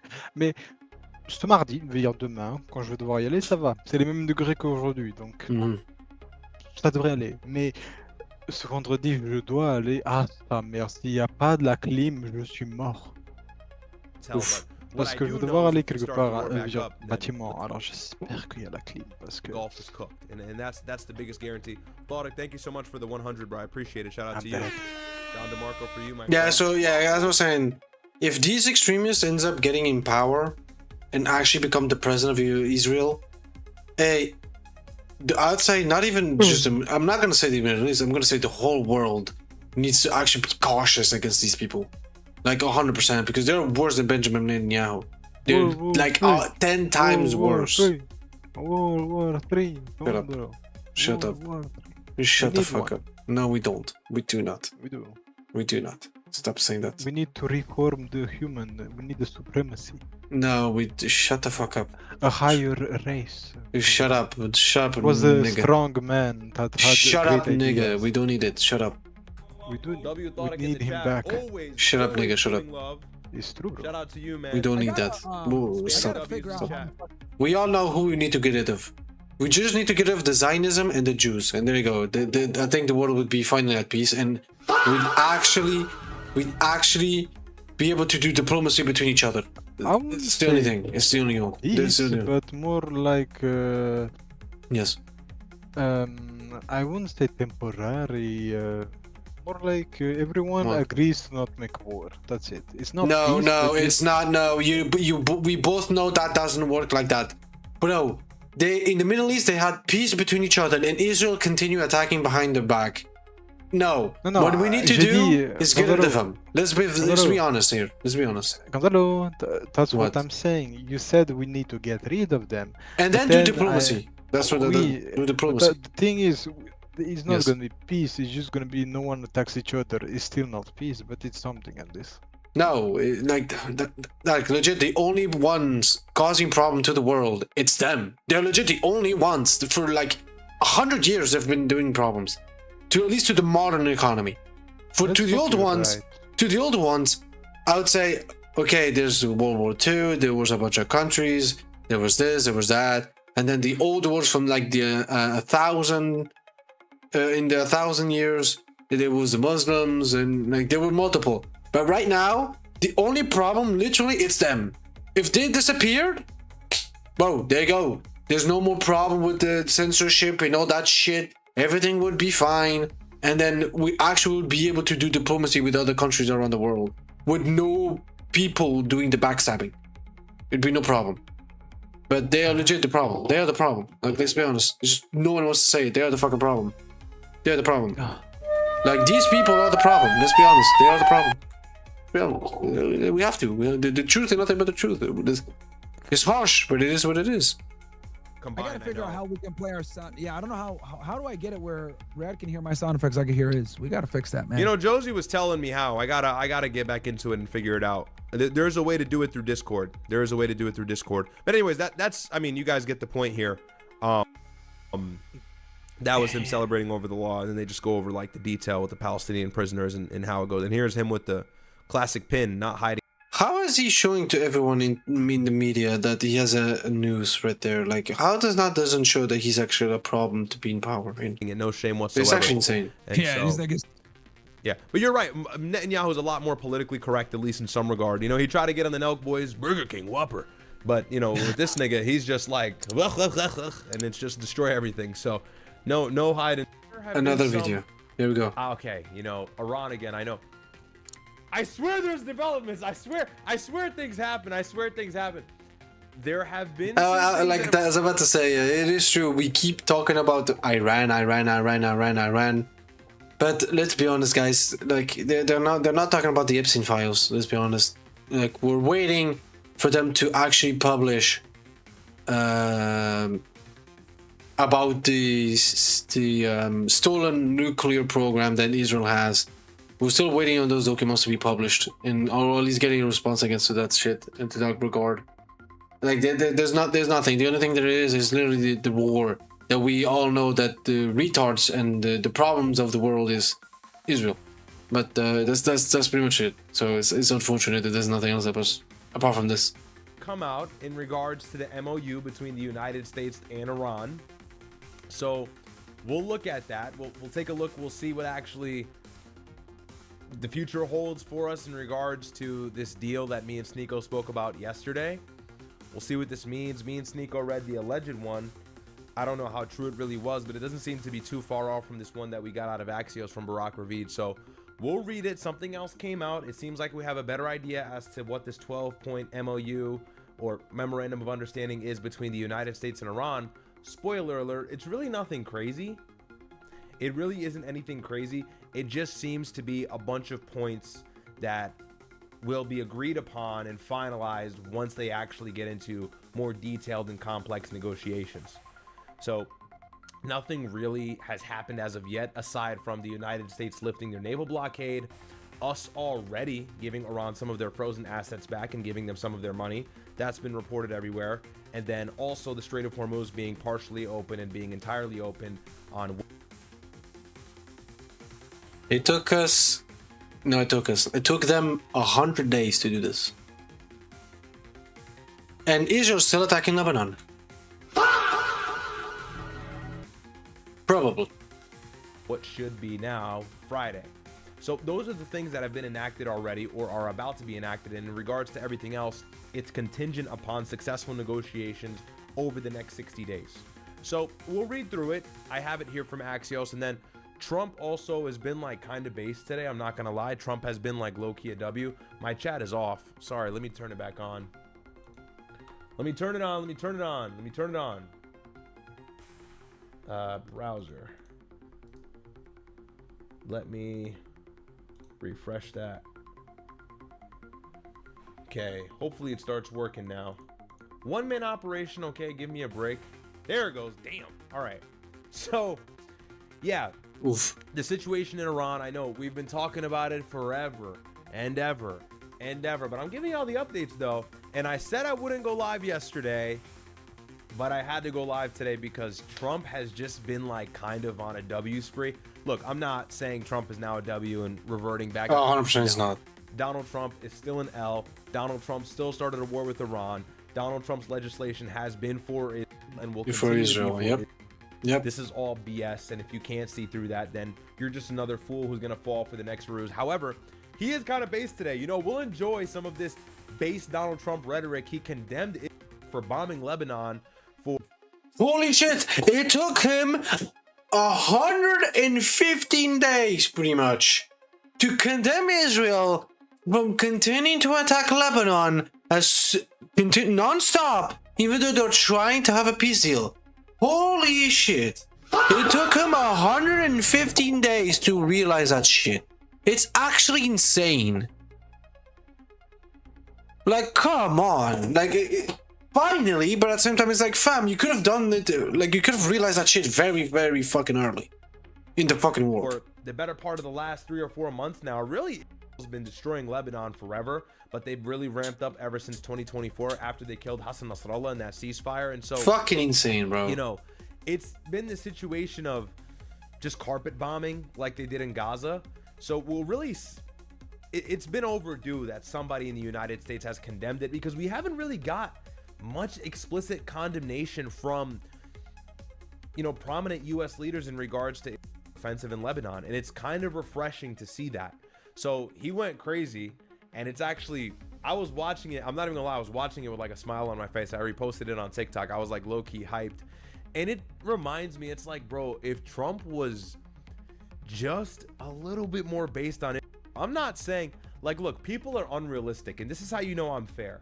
I'm not saying Trump needs to go cut all ties with it. Obviously, that's ideal, right? Yeah, that's what we want. But let's be realistic. Everyone, honestly, not But just America. A couple months ago, when it bombed Lebanon 100 times on April 8th and killed like 3,000 people within a couple months, now 4,000 actually, ever since the war started in response to Hezbollah bombing Lebanon for killing the supreme leader, I had said, hey, can we get condemnation from Washington? I hadn't seen one comment or one official comment from somebody of importance from Washington ever since the ceasefire was enacted, and it kept doing everything to sabotage it. I'm like, bro, can we talk about what needs to be spoken about, which is trying to destroy any potentiality of peace for the future between Iran and the United States? And look, obviously we started the war, and so it's a big ask, but can we like get it in check? And then, you know, you see these reports out of Axios where Trump is telling Netanyahu, you're crazy, I got you out of prison. So it was kind of cool. I'm not overglazing. I get it. It really is a silver bullet. Like, I'm not trying to aggrandize it. Look, Trump is still like, don't he's a cock this at all. He's a big cock. Saying he's automatically based, but he went pretty hard, and a lot of Zionists on X are not happy about it. They were really upset. They were saying Trump flip-flopped, Trump backstabbed us, I am politically lost. That's what they were saying. I'll pull up this tweet that my brother responded to. It's so funny. And they're all panicking. I'm sure Ben Shapiro, if he hadn't already spoke about it, he's going to have a really crazy reaction to what Donald Trump said about Lebanon today as well. But it's true, bro. It's true. I've been saying this as well. Everybody's been saying this. Who hasn't? That's the question. That's the thing. Who hasn't? Got a guy. They got to go get this Hezbollah guy. They got to go get this terror. All right. They bombed the whole city. Bombed the whole city to get like one insignificant guy that's going to get replaced by somebody in like 10 seconds. That's stupid. Like this autonomous chain of command has this autonomous like first string, second string, third string, fourth string quarterback system where it's just like one guy dies, next guy up, one guy dies, next guy up. And that's what was happening in Iran when the United States was launching its bombing campaign against Iran. Every single time we killed somebody important, the next just stepped up. And it's like, bro, do you guys not get it? It's not going to work. We killed the supreme leader and his crazy son stepped up to take his position, which, by the way, Middle Eastern officials for years have begged for that to never happen.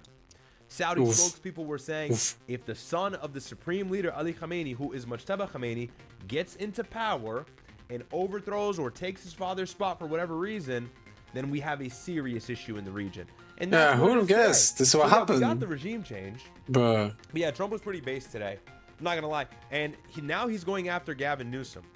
And I just want to say in the beginning, like, obviously, look, Gavin Newsom is clearly gonna try and run for president in 2028. I think it's increasingly obvious. Everybody knows that he can't run again. His term limit is up in what I believe to be November. And so there's actually no incumbents in the upcoming California governor election. He's probably gonna try and run for president. Donald Trump sees that coming. Is that a part of the reason why the DOJ is going after Gavin Newsom, trying to uncover dirt behind his name? Maybe. Also, Gavin Newsom is like not innocent though. Like he does have skeletons in his closet. I'm pretty sure him and his wife were a part of some scandal where like they had this Indian organization donate money to his wife's nonprofit and all this stuff. Look, all of these politicians have skeletons in their closet. Like there is no uncorrupt politician. It's actually very rare, far and few, impossible nearly to come by. You know, maybe Thomas Massey was like the best example we had, but all of these are doing something schemy. Okay, of course they are. There is no doubt that Gavin Newsom, I'm sure, has some corruption here or there, but look, Donald Trump does as well. So I suppose, yeah, one can argue it's hypocritical, but I mean, look, Donald Trump has the executive power. If he feels like he can uncover dirt behind Gavin Newsom, this is the most relaxing game in 2025. Like, why are you forcing me to watch 10 seconds of this dog shit? Like, what are these shitty ads? Like, you know, I keep shitting on this shitty ass fucking algorithm, bro. It's so bad. Like YouTube, you know what I like, what I don't like. You literally know. How do you keep giving me dog shit for like ads, like shit ads, bro? People are gonna say, Jesus Christ. No wonder YouTube is dog shit. It's run by a woman, bro. Jesus Christ. Unpopular opinion. You know, Trump is somebody who kind of exercises the full extent of his political power, his executive power, for that matter. And so I understand some people may be upset with that, and even people on the right will say this is unnecessary. But I mean, the bar is low, bro. This is better than a war in Iran. I am a lot happier waking up to the headline reading Gavin Newsom under attack by the DOJ versus Donald Trump just bombed Iran and the Middle East is in flames. I actually like that headline more, the Gavin Newsom one. So like, I'm not that like pressed about it. I saw a lot of people on X going, Trump doesn't know what he's doing. This is I'm just trying to see if he's gonna show the tyrannical, and it's like, all right, but like, you know, he talks about it a lot though. I'm gonna catch flack for this, but it's like, all right, but like they're enemies, like they're vile, like violent political enemies. They hate each other. Like if Trump can get him first, I mean, it's kind of fair game. You know, Gavin Newsom wants to destroy the Republican Party. And by the way, he's been attacking Trump for years. I believe he's been the governor of California since 2019. And ever since, and especially recently with Trump's new legislation, unpopular, I must admit, Trump has been making mistakes. Gavin Newsom has been no stranger in catching every single mistake Donald Trump has made and attacking him for it. And so, you know, to his credit, a lot of the things that he says in regards to Trump's foreign policy and all these things are not necessarily wrong. But, you know, you got to think about it. Donald Trump is under... What? I think I'm gonna go for today. You gonna go, bro? Yeah. Okay, my nigga, go sleep. It's Yeah, important. by the way, what's tomorrow? Green Hell? Tomorrow is Green Hill, my nigga. Ah. Very fun, Had a though. hunch. We're gonna do a lot of good fun. Yes. I mean, we've done the first chapter. We're gonna try to do the second chapter. That's pretty much what we're gonna do. Well, we know we have to go up. Yeah, we have to go up. Yeah. So, I mean, that's it, but I would say we also need to find the grapple, because the grapple also. Probably it's up. I mean, I don't know what it It's is, the only but place we didn't discover. I mean, yes and no, because remember that big area that we adventured in and explored, we didn't explore all of it. We explored part of it, actually. But I think we had explored a good bunch. No, we explored the outskirts and a little bit on the inside, and that's it. We needed to explore a bit more, I'd say. Yeah. Because but it's a this pretty is big area. It's a pretty big area. Yeah, but it's a forest. If you see a building, it's very easy to see. It's not a forest, If it's a we didn't jungle. find it. Something. It's not something. Stop. It's not. So as I was saying, you're still gonna see un bâtiment ou quelque chose qui est fait de façon humaine beaucoup plus facilement que des arbres. Donc, I think we saw most of it. I even found I a don't little think so. shield. I don't think What so. was his name again? What was his name? Jeremiah? I don't know. The only thing I know is that was a ball, and clearly someone died over there, and he was getting you were being crazy, and he made a ball as a friend. What movie? I do know the movie with the ball. The movie with the ball. Like I've seen football movies. I've seen like I don't. What do you mean movie with the ball? The ball that had a red blood handprint on it. Remember? For the achievement in the game? Do not know what you're talking about. A ball, a literal football that had hair as. Yes, that's in. It was in Green Hill. Yes, I know. Yeah. Yes, it comes from a movie. Yeah, but I don't know what Really? movie you're talking about. But I don't know what movie you're talking about. That's what I'm saying. Castaway or something like that. I don't know. Don't know it. I It's a never watched really it. old one. I never watched it. I Can tell you for a forgot the fact. name. I know it, but I forgot the name. But they could have put. Wait, is there anacondas in the game? Probably, bro. Yeah, there's snakes, but anaconda. There's probably an anaconda, right? If you think about it. Crocodiles, I don't know. So it's like if they put an anaconda, they probably put an anaconda because of the movies. It has to be. Don't know, bro. But yeah, tomorrow is Green Hell, bro. Yes, I'm gonna go see you. See you, bro.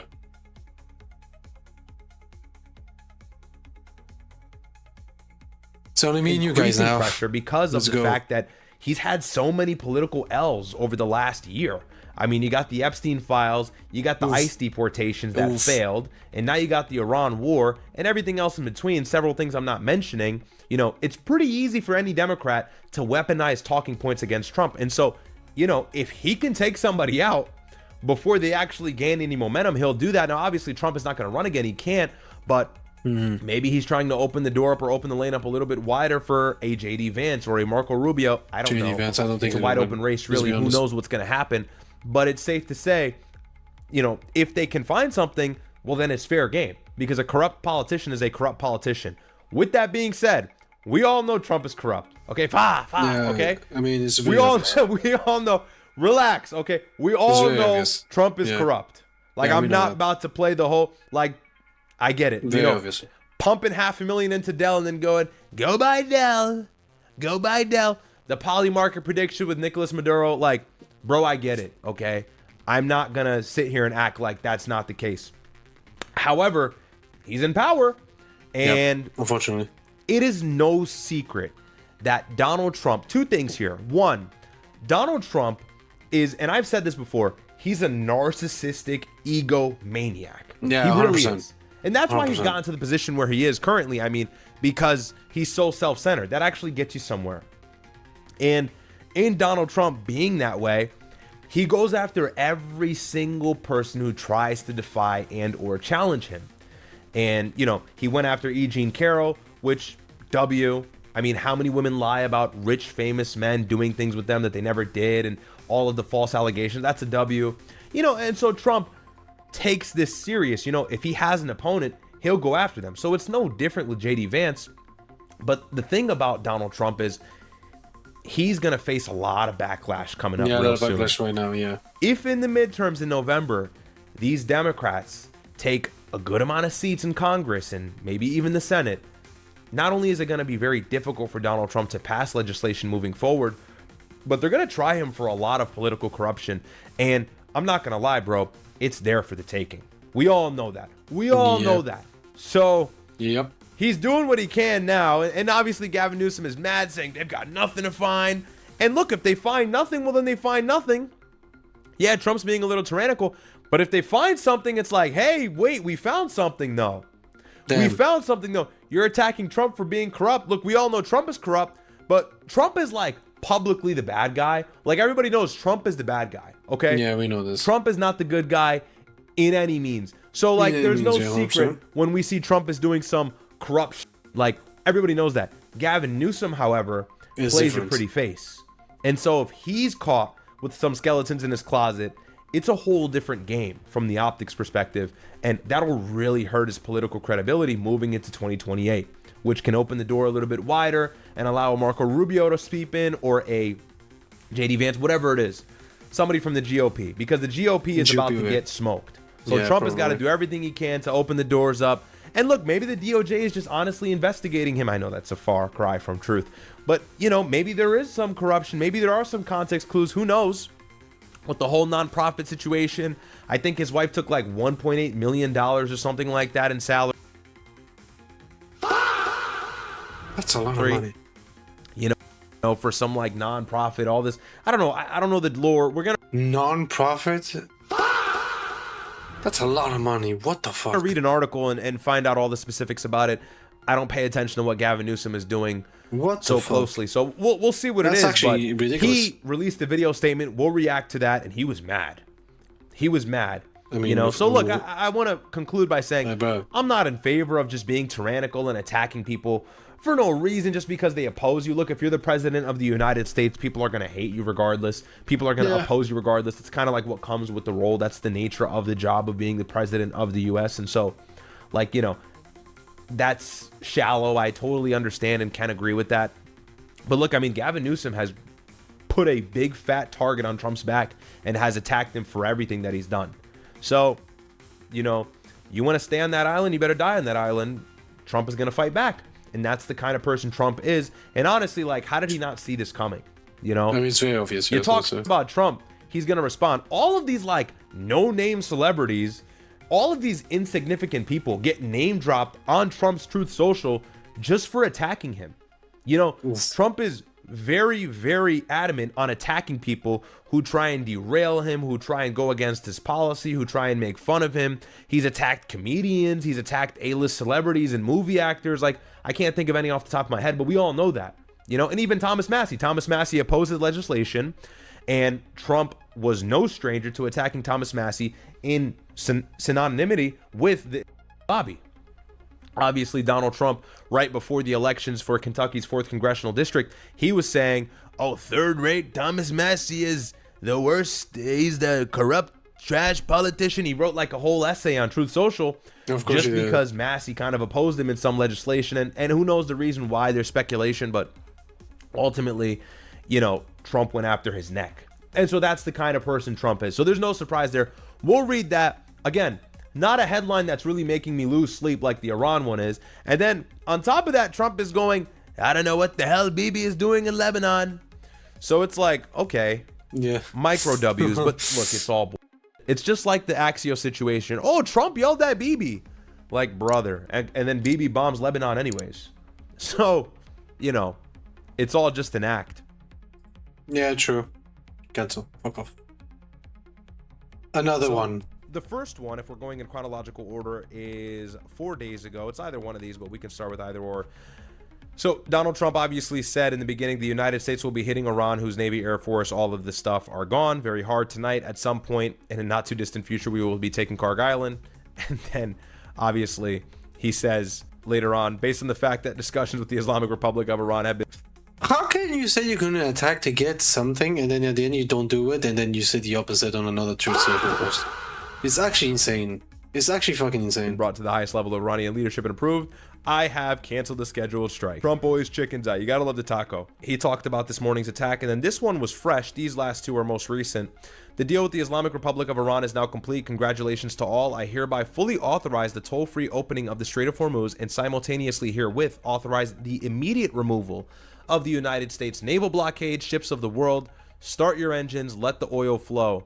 Like, all right, bro, yeah, the oil was flowing before you started this stupid war. So, and then he just tweeted this earlier before I went live, actually. He said, or posted on Truth Social, I don't even know why I call it a tweet. He says, Iran has agreed to never have a nuclear weapon. Also, the story that the US is paying Iran $300 million is fake news.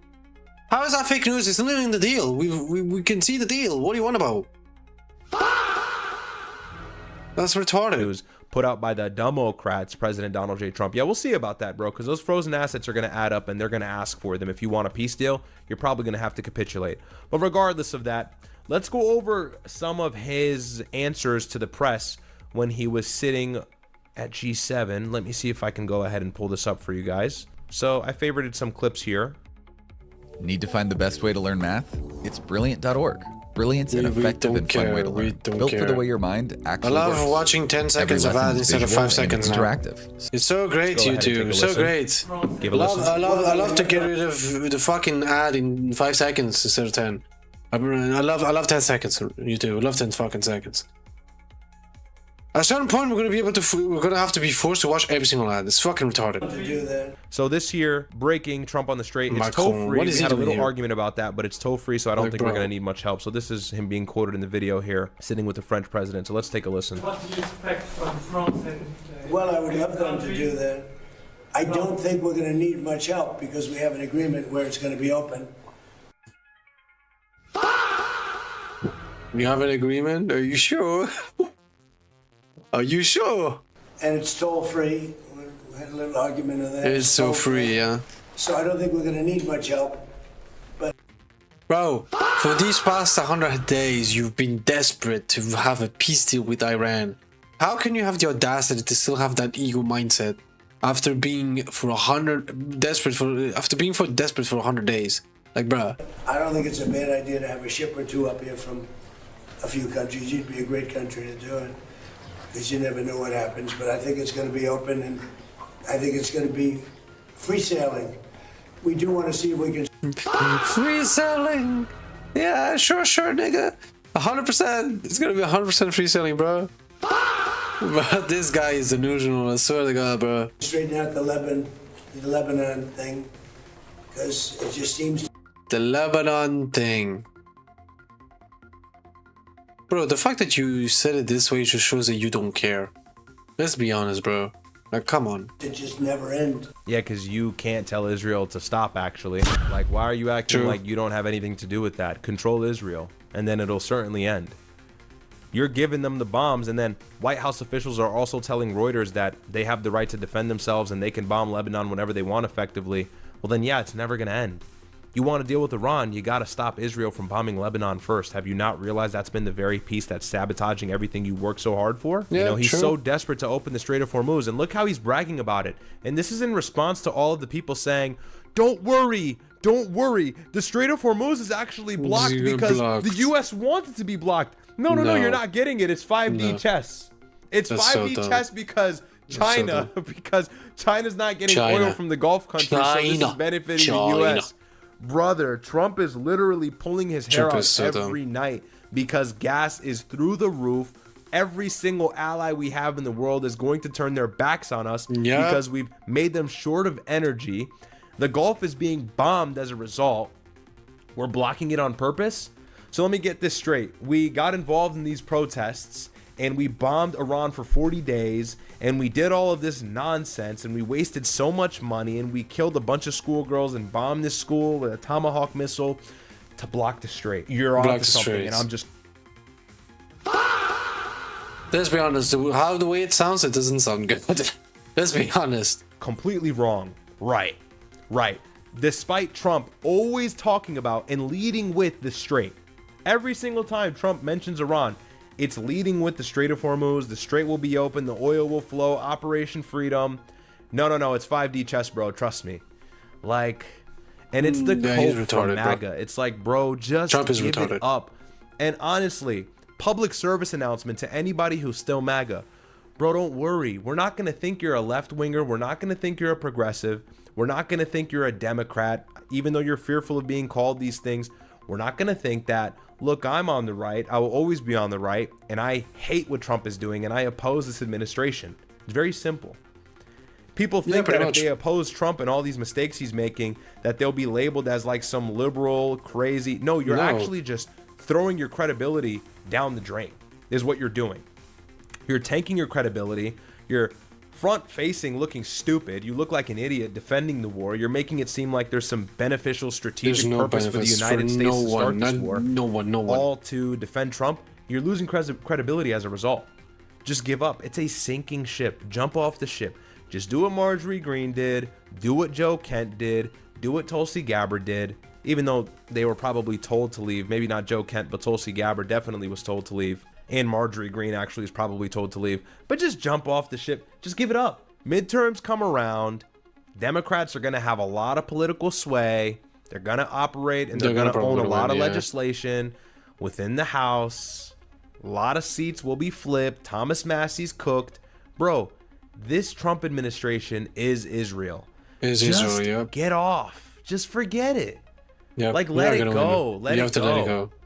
You know, let it go. Invest in the future. Don't be so obsessed with the past. The past is non-existent. The past has passed us. For now, what is important is what is and what is to come. And what is to come is more political failure for Trump if he cannot reach a peace deal with Iran, which is going to be hard if we're telling Netanyahu he could defend himself in Israel. So, because it's not defending himself, that's all hidden terminology for do what you want.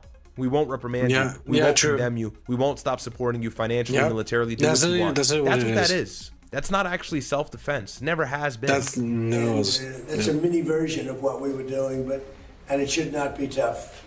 It should not be tough. So, Hezbollah, we have to have a little talk with them. We have to have a little talk with them. He's still funny, I'll give you that. And then this is him bragging about the strait. I'm very happy to say it's signed, the deal's all signed, and the strait is already partially opened. As you know, they're doing a little hunting for a couple of mines that they've already found, but it's essentially ships are starting to go out now. On Friday, it'll be... By the way, it's going to take months for the strait to actually operate normally like it was prior to the war, so completely there's that. Opened. We got along very well with Iran. It's a different set of leaders. As you know, the first set is gone, the second set is gone, and we found the third. But there's a third set, and if the third set is gone, there's gonna be a fourth one. So, nigga, you cannot win. You can't. You straight up can't. They made sure that you cannot win, even if you want to win. Third set to be very smart, strong, very smart, but we ended up making a deal. I felt badly that we had to go back on the attack for 2 nights. And I thought a third, but we made it before that happened. So here are just some of the characters inside of Watcher of Realms. We have Magnus here, we have Lady Mina, we have Aelin, we have this Elowen character. Like, what are these shitty ads? Jesus Christ. There's him bragging about the strait. Macron is like, yo, nigga don't know what he's doing. When will the text of the MOU be released? So somebody's asking about all the details of the memorandum, so let's see what he says. When will the text of the MOU be released? I think pretty soon. I would say, I mean, I want it to be released because it's a very powerful document. It's not like the Obama document, which... Oh my God, I knew he was gonna bring up the JCPOA, bro. I smelled it. Fam, you're the one who destroyed that. You literally destroyed the JCPOA. It's because of you we have what we have right now. I smelled it coming. It's actually insane. You know what? We'll do a side-by-side of both deals after this. It was just a terrible document. This is a very powerful document. What do you mean it's a terrible document? It's because of it there was no problem. You tarnished it. It is because of you tarnishing it with the other Israeli retards that we have the problem that we have right now. Iran was compliant with the deal. They were actually they were happy with it. And you tarnish that. It's actually insane. He still has the audacity to shit on Obama, even though he's the one causing all these fucking problems. It's actually insane. And I want it to be released, so probably pretty soon. I would say sometime after Friday, because the strait opens completely. It's open now, but it opens completely. We'll have all the mines knocked out for the most part. And by the way, a few weeks ago, or rather actually about a month and a half ago now, wow, time is really flying by us. There were reports out of New York Times and Washington Post that the Pentagon or some sort of U.S. intelligence was saying that it's going to take 6 months to clear the mines out of the strait. So what you're saying is Trump is lying. It's good to know. Don't know how true that is, but that's just some food for thought. So again, all of these things, the mines being cleared out of the strait, who's going to control the strait? Is Iran going to charge the ships? Are they going to concede on that? There's a lot of moving pieces that are going to slow down the actual passage of these oil vessels to actually go back to free flowing. And so that we'll actually see prices drop permanently and we'll see oil shortages drop off. Like, it's going to take time. It's just not going to be like this 1 to 2 day thing like Donald Trump is saying it will be. And of course, that's, not 2 days, bro. He's a salesman. He wants to make it seem like it's that way, but just on its face, it's a complete lie. A lot of lanes right now already. Mr. President. So I think sometime in the very near future, yeah. Okay, and then I believe there's one more clip. Let me go ahead and pull this up. Is there one more, or did we see all of them? Yeah. And then Macron is just hanging out. And by the way, Donald Trump had allegedly told the media, this is per Rerum Novarum, that we will get the nuclear dust later. When we're ready to go in and do it, I'd say over the next month or two, there's no rush. It's harmless. I'm sorry, what does this mean? It's harmless. We're gonna go in and seize all enriched uranium. We're gonna go in and get the nuclear dust. We're gonna go in and get rid of their nuclear capabilities. Don't worry, it's harmless. I'm sorry, what were the last 100 and something days for? Like, what are you talking about?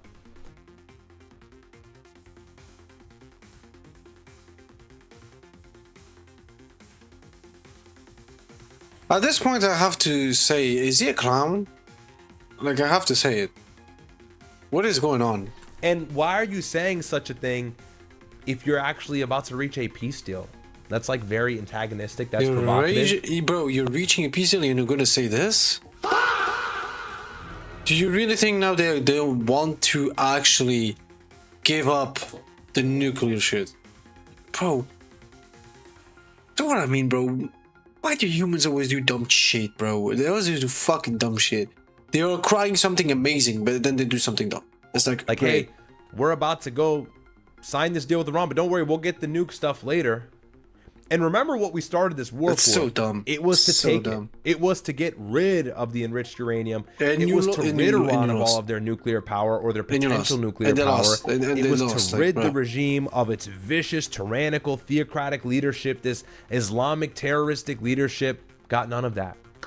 Got absolutely none of that. How funny it is. So, whatever he means by that, I mean, God forgive me, he's a decaying old man, so anything he says I really think we just take with a grain of salt. He's losing it. He's 90? Come on. Yeah. He's pushing 90. Matter of fact, speaking of MAGA shills chimping out, Mark Levin is chimping out on Trump. Here we go. I didn't even watch this, so we'll react to it for the first time. It has murdered Israelis. It's like a do not disturb setting for your mind, and it gets you focused in just 5 minutes. They have murdered Israelis? Nigga, all of you started the war by bombing them for no reason.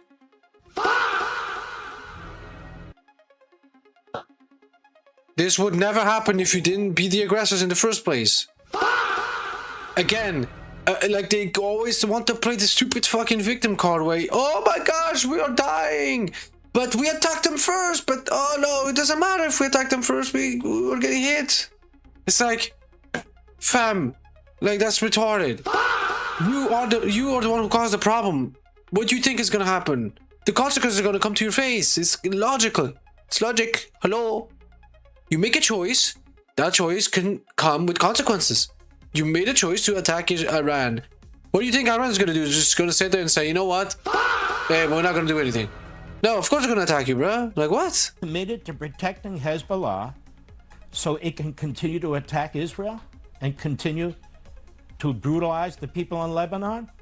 This is the lifeline that Iran is depending on. Bro, Israeli Zionism piece of shit is fucking incredible, bro. It's fucking incredible. Israel will not be able to I know he's 80. I'm trolling. adhere to what would be a suicide pact. I thought he was 85, though. He just turned 80. The Israeli people won't put up with it. The prime minister won't put up with it. We should not accept it either. Because remember, Hezbollah has attacked us. And when Israel is They haven't, by the way. forced to defend itself, including preemptively against The only attack that came from Hezbollah was after the supreme leader was killed, which obviously Israel knew that would happen. Duh. Everybody knew that would happen. Hezbollah in Lebanon. You strike Iran, yeah, surprise, surprise, their proxies are going to mobilize. Like we all knew that was about to happen. But remember, it's not, again, they play this victim card. It's like they cry as a victim as they're attacking as the aggressors at the same time. It's actually insane. It's actually fucking insane. That saying is 100% true. 100%. They are the problem. They are the ones that are causing the problems. And now they're getting the consequences and they're crying like victims. It's actually insane. War with Lebanon. They have a peace deal with Lebanon. They've never been at war with Lebanon. And it is said to be in violation of the deal. We saw this play out earlier. Did he really just say that? They have a peace deal, including preemptively against Hezbollah in Lebanon. And remember, they're not at war with Lebanon. Yeah, they are. They are. They just killed military officers from the Lebanese army. What do you mean? They just killed soldiers. They kill civilians all the time. They killed 4,000 since March. Since March, it's June. 4,000 innocent people, non-combatants. They're annexing the land. Bro. They took control of Belfort Castle. The Litani River is going to be theirs. Everything below is a buffer zone. I'm sorry. That's Hezbollah? No, that's Lebanon. That's Lebanon. Nice try. That's what you use as your hidden vague terminology to annex Lebanon. Hezbollah, they're a non-state actor. We're attacking them. No, but in the process, you actually just want to take all of the land that Hezbollah happened to be on. That's all you do want. You're not in and out getting rid of the quote-unquote terrorists. No, you're fighting the terrorists, and then you're actually taking the land that belongs to other people. So it is a war against Lebanon. Every single Lebanese person views that way, by the way. Lebanese people have been fighting Israel for decades. This is not new. You think Gaza's got it bad? Certainly they do. They have it the worst. But Lebanon is a close second. Lebanon has been subject to Israeli aggression for a very long time. A peace deal with Lebanon. They've never been at war with Lebanon. And it is said to be in violation of the deal. We saw this play out earlier. Providing the Iranian regime with a strategic opportunity to attack Israel, claiming it's defending its ally, and that Israel violated the deal.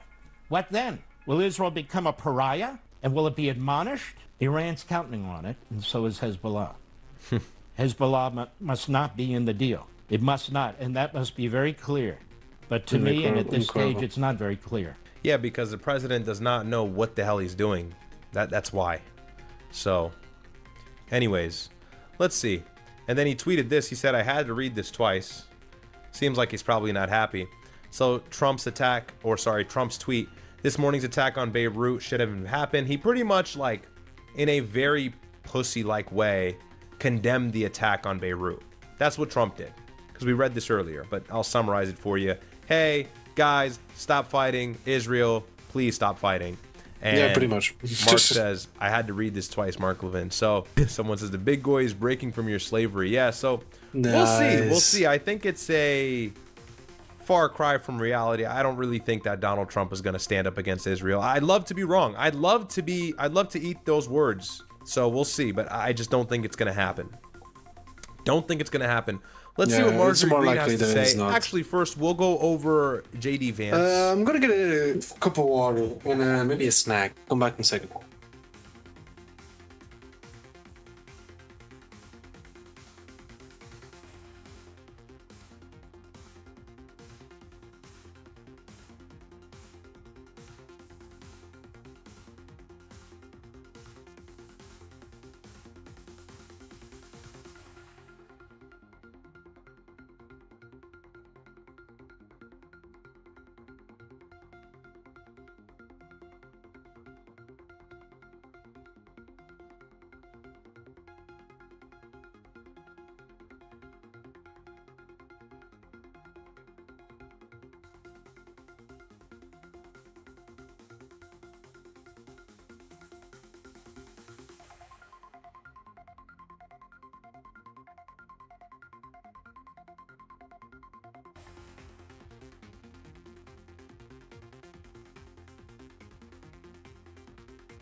God damn.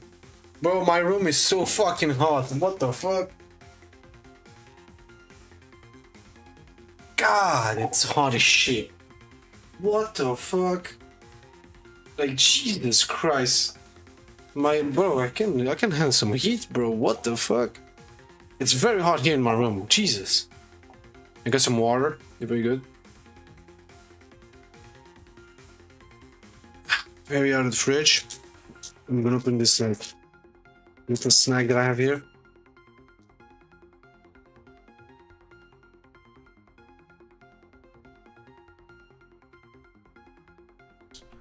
I guess he had a statement today, earlier this morning, so let's go ahead and give this a listen.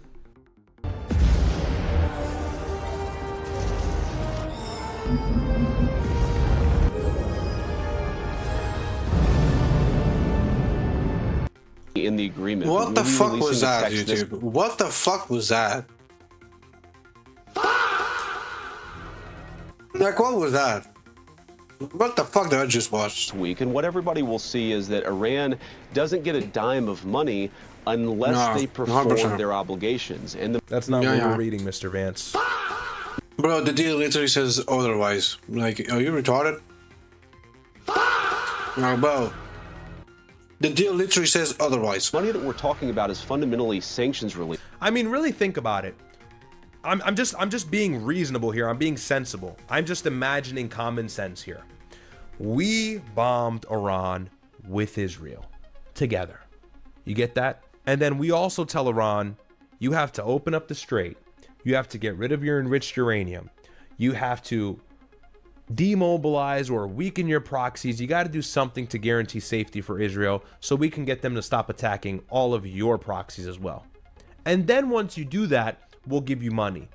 In what world is Iran gonna agree to that? Really? Really? Not here on Earth are they agreeing. They're not gonna do it. Maybe in JD world. Okay, maybe in Vance world. So people always ask me, you know, why are you saying Marco Rubio is aura farming and he's taking all of the aura and political, you know, prowess from JD Vance? It's because he doesn't say stupid shit. He just says the right things and keeps it quiet. Look, Marco Rubio says stupid shit, but he makes it sound a little bit better. Like, Vance has just been taking L's. Like, he's effectively being booed. Yeah. You know, I'm serious here. I don't want to diverge. Let me just go ahead and show you guys what I'm talking about.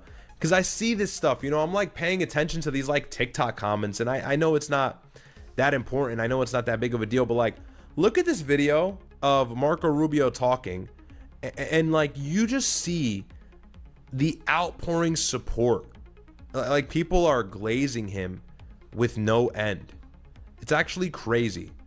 I think that he has a far better chance. Let's see. Some of these comments, I at least remember he was getting glazed in the comments. You know, this is a clip of him at a hearing. And there's several of these. You could find these all over TikTok. But bro, just look at the comments, bro. You know, Marco Rubio, great. You know, Marco Rubio 2028. Rubio is so smart, explains so everyone can understand. I watched the whole thing. Rubio is so deeply knowledgeable. 7,000 likes. Rubio 2028. This man has won my vote in case he presents for presidency.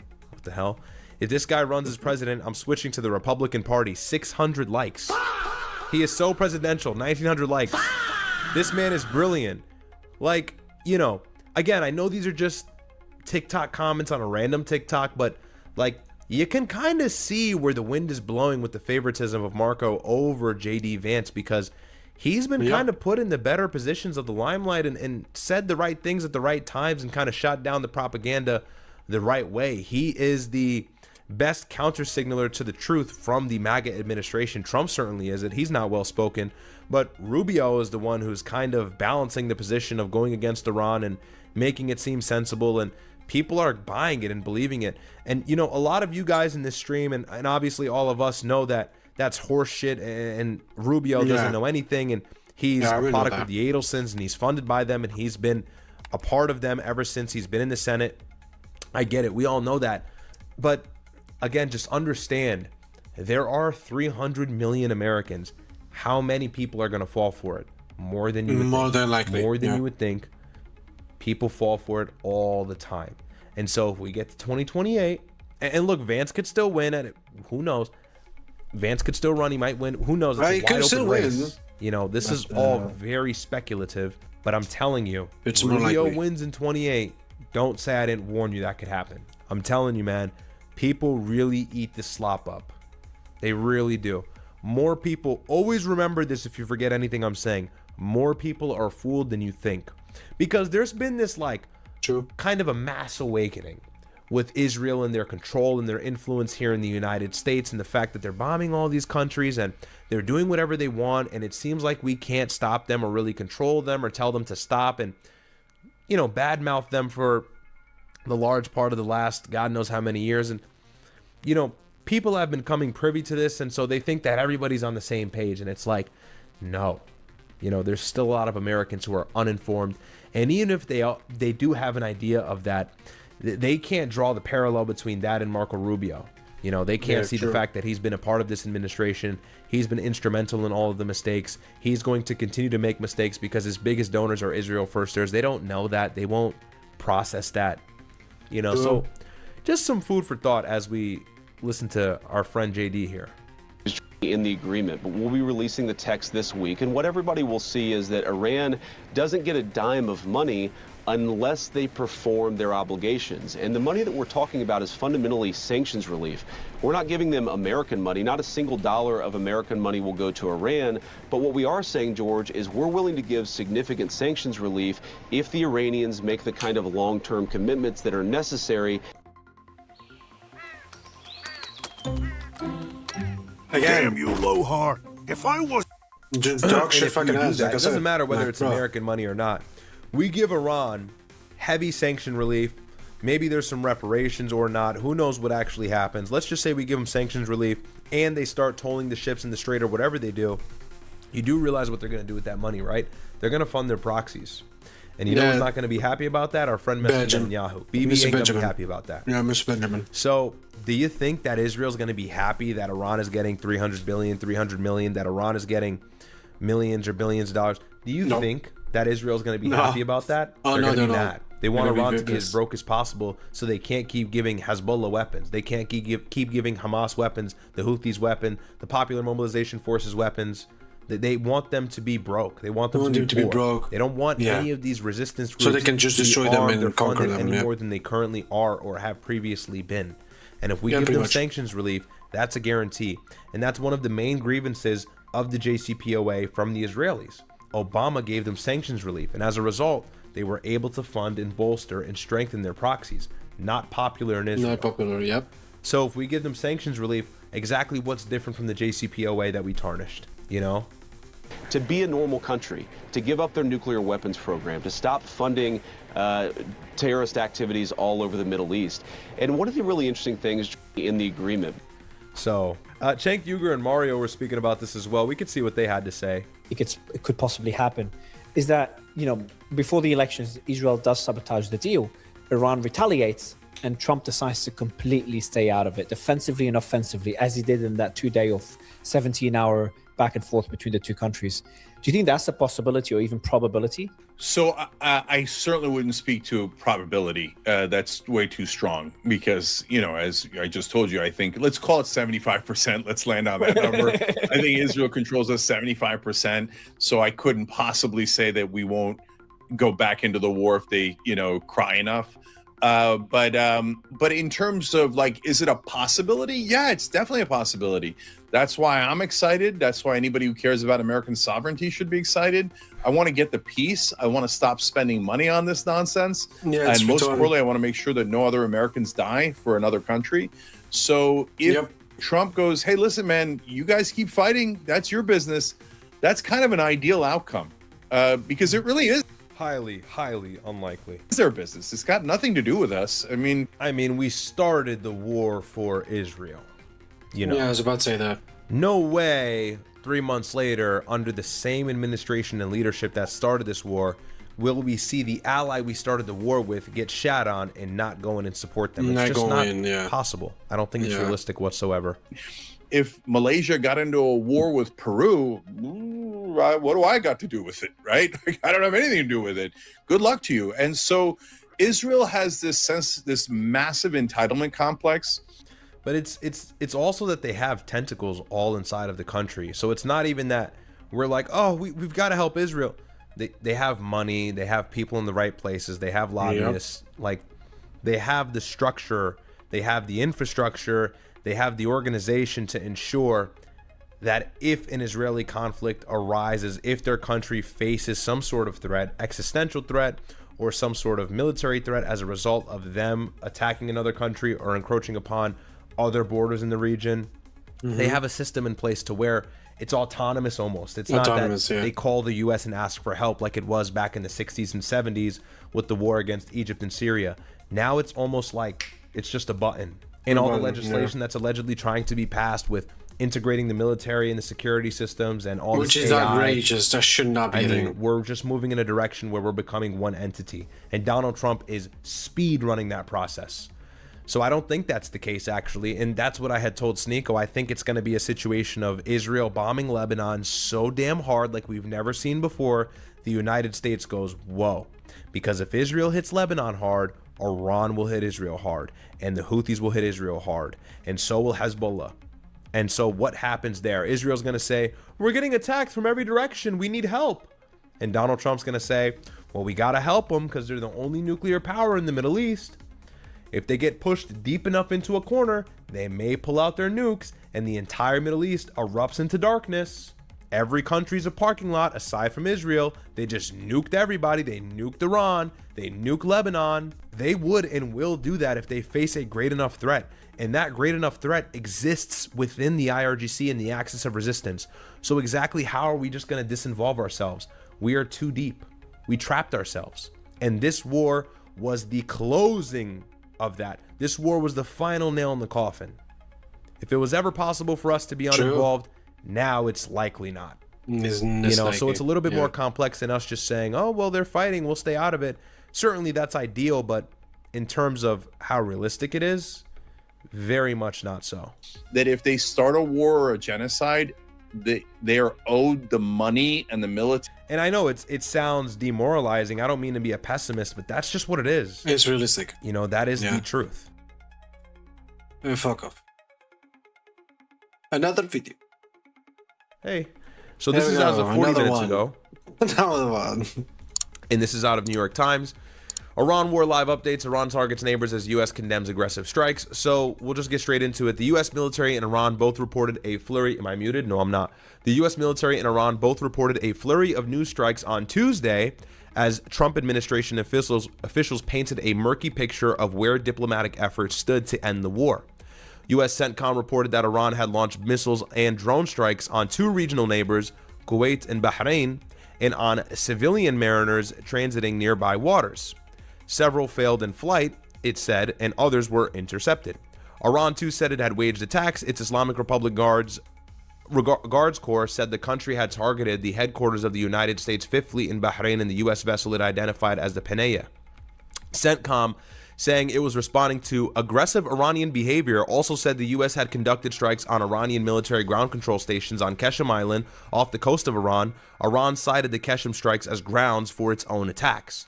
The skirmishing came on a day when Lebanese and Israeli officials met in Washington on Tuesday for a new round of U.S.-mediated talks on ending the war in Lebanon, even as it launched new strikes in the southern part of the country against the Iranian-backed group Hezbollah. That war is closely linked to the one in the United States and Israel have waged war against Iran, Hezbollah's main sponsor. Appearing before the Senate Committee on Foreign Relations on Tuesday, Secretary of State Marco Rubio said that an interim truce with Iran could happen today, it could happen tomorrow, it could happen next week, but there was no guarantee that such a deal will be acceptable to the Senate or acceptable to the American people. And it's like, how many times are we going to hear this? This is complete and utter. It's like the 10th time we hear this for the past 120 days. Like every fucking week you say the same shit. At this point we understand that Israel is a problem. You guys don't want deals. You keep saying you want deals so you can fucking put the oil prices low. That's all you're doing. You're like, bruh. How many times are we going to say, it looks like we're about to get a deal, we're right on the cusp, don't worry. It's so fucking it's so obvious. And I'll tell you why. It's because Netanyahu really has the cards, not us. Because he has the ability to start the war back up by hitting southern Lebanon for, at this point, no good reason. But anyways, Mr. Rubio noted in his congressional testimony that the war, which has wiped out much of Iran's leadership and infrastructure, has complicated diplomacy, with messages being exchanged in writing through intermediaries and replies taking days. And he insisted that the United States is not offering to grant two of Iran's chief demands, relief from U.S. sanctions and release of frozen funds, in return for reopening the Strait of Hormuz. Iran has insisted that any peace deal must include Lebanon, but Mr. Netanyahu has voiced his determination to press on in a war against Hezbollah that has killed thousands of Lebanese, left extensive physical destruction, and battered the country's already weak economy. He said on Monday that he had ordered attacks on an urban area that is a Hezbollah stronghold on the outskirts of Beirut, the Lebanese capital.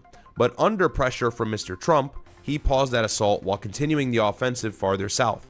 The military issued a new evacuation order on Tuesday for Nabatih, or Nabatih in Arabic, I believe it is, one of southern Lebanon's largest cities, which has been heavily bombarded in recent days. The Lebanese government...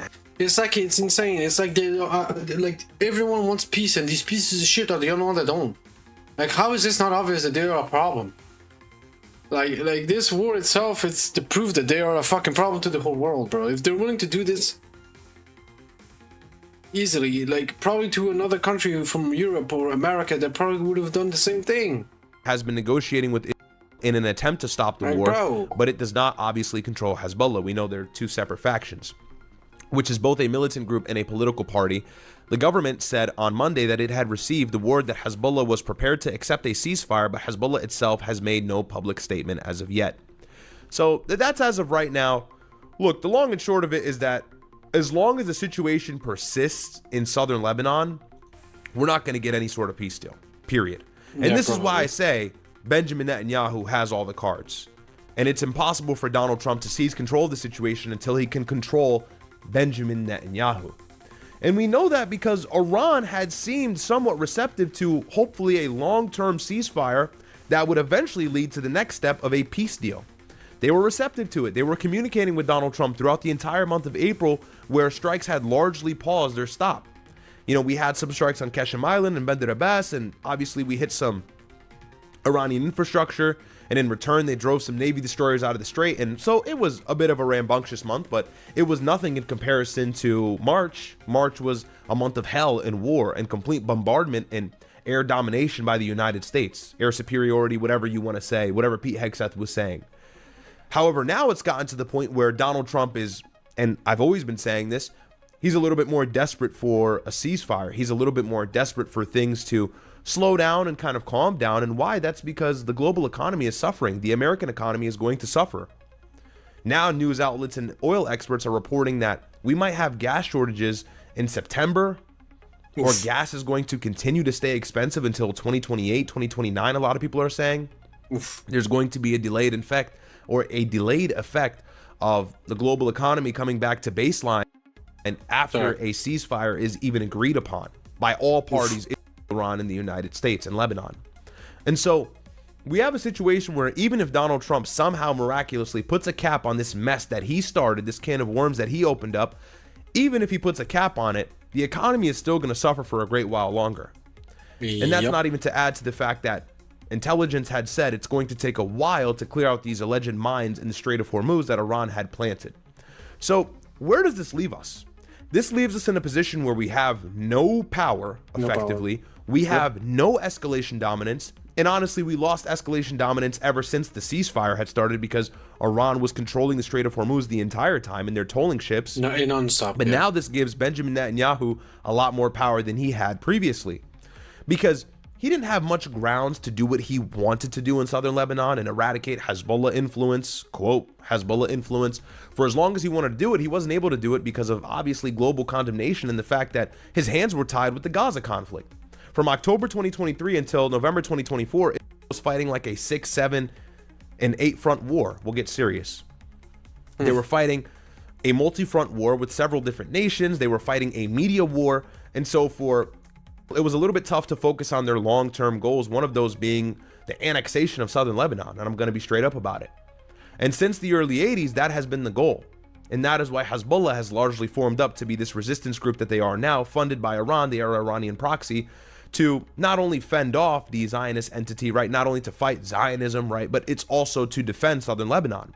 But the IDF has had no hesitation, and they've been pretty aggressive ever since the beginning of April, or really since March, but now April they've ramped up a lot.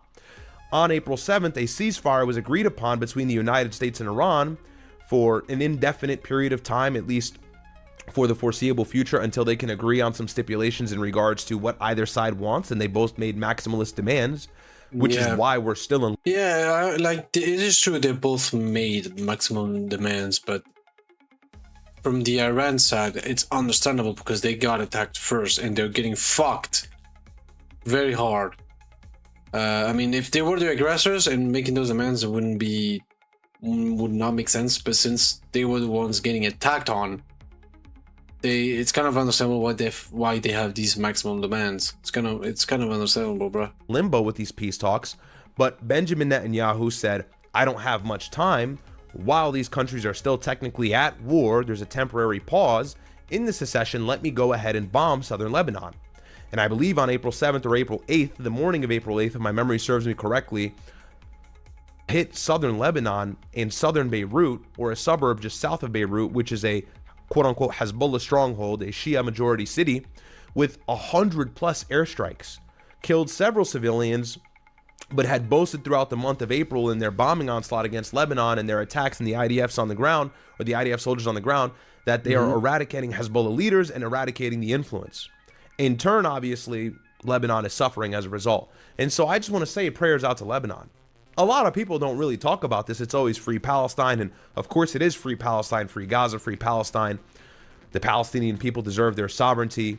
Oh yeah, 100%. But at the same time, also like free Lebanon, bro.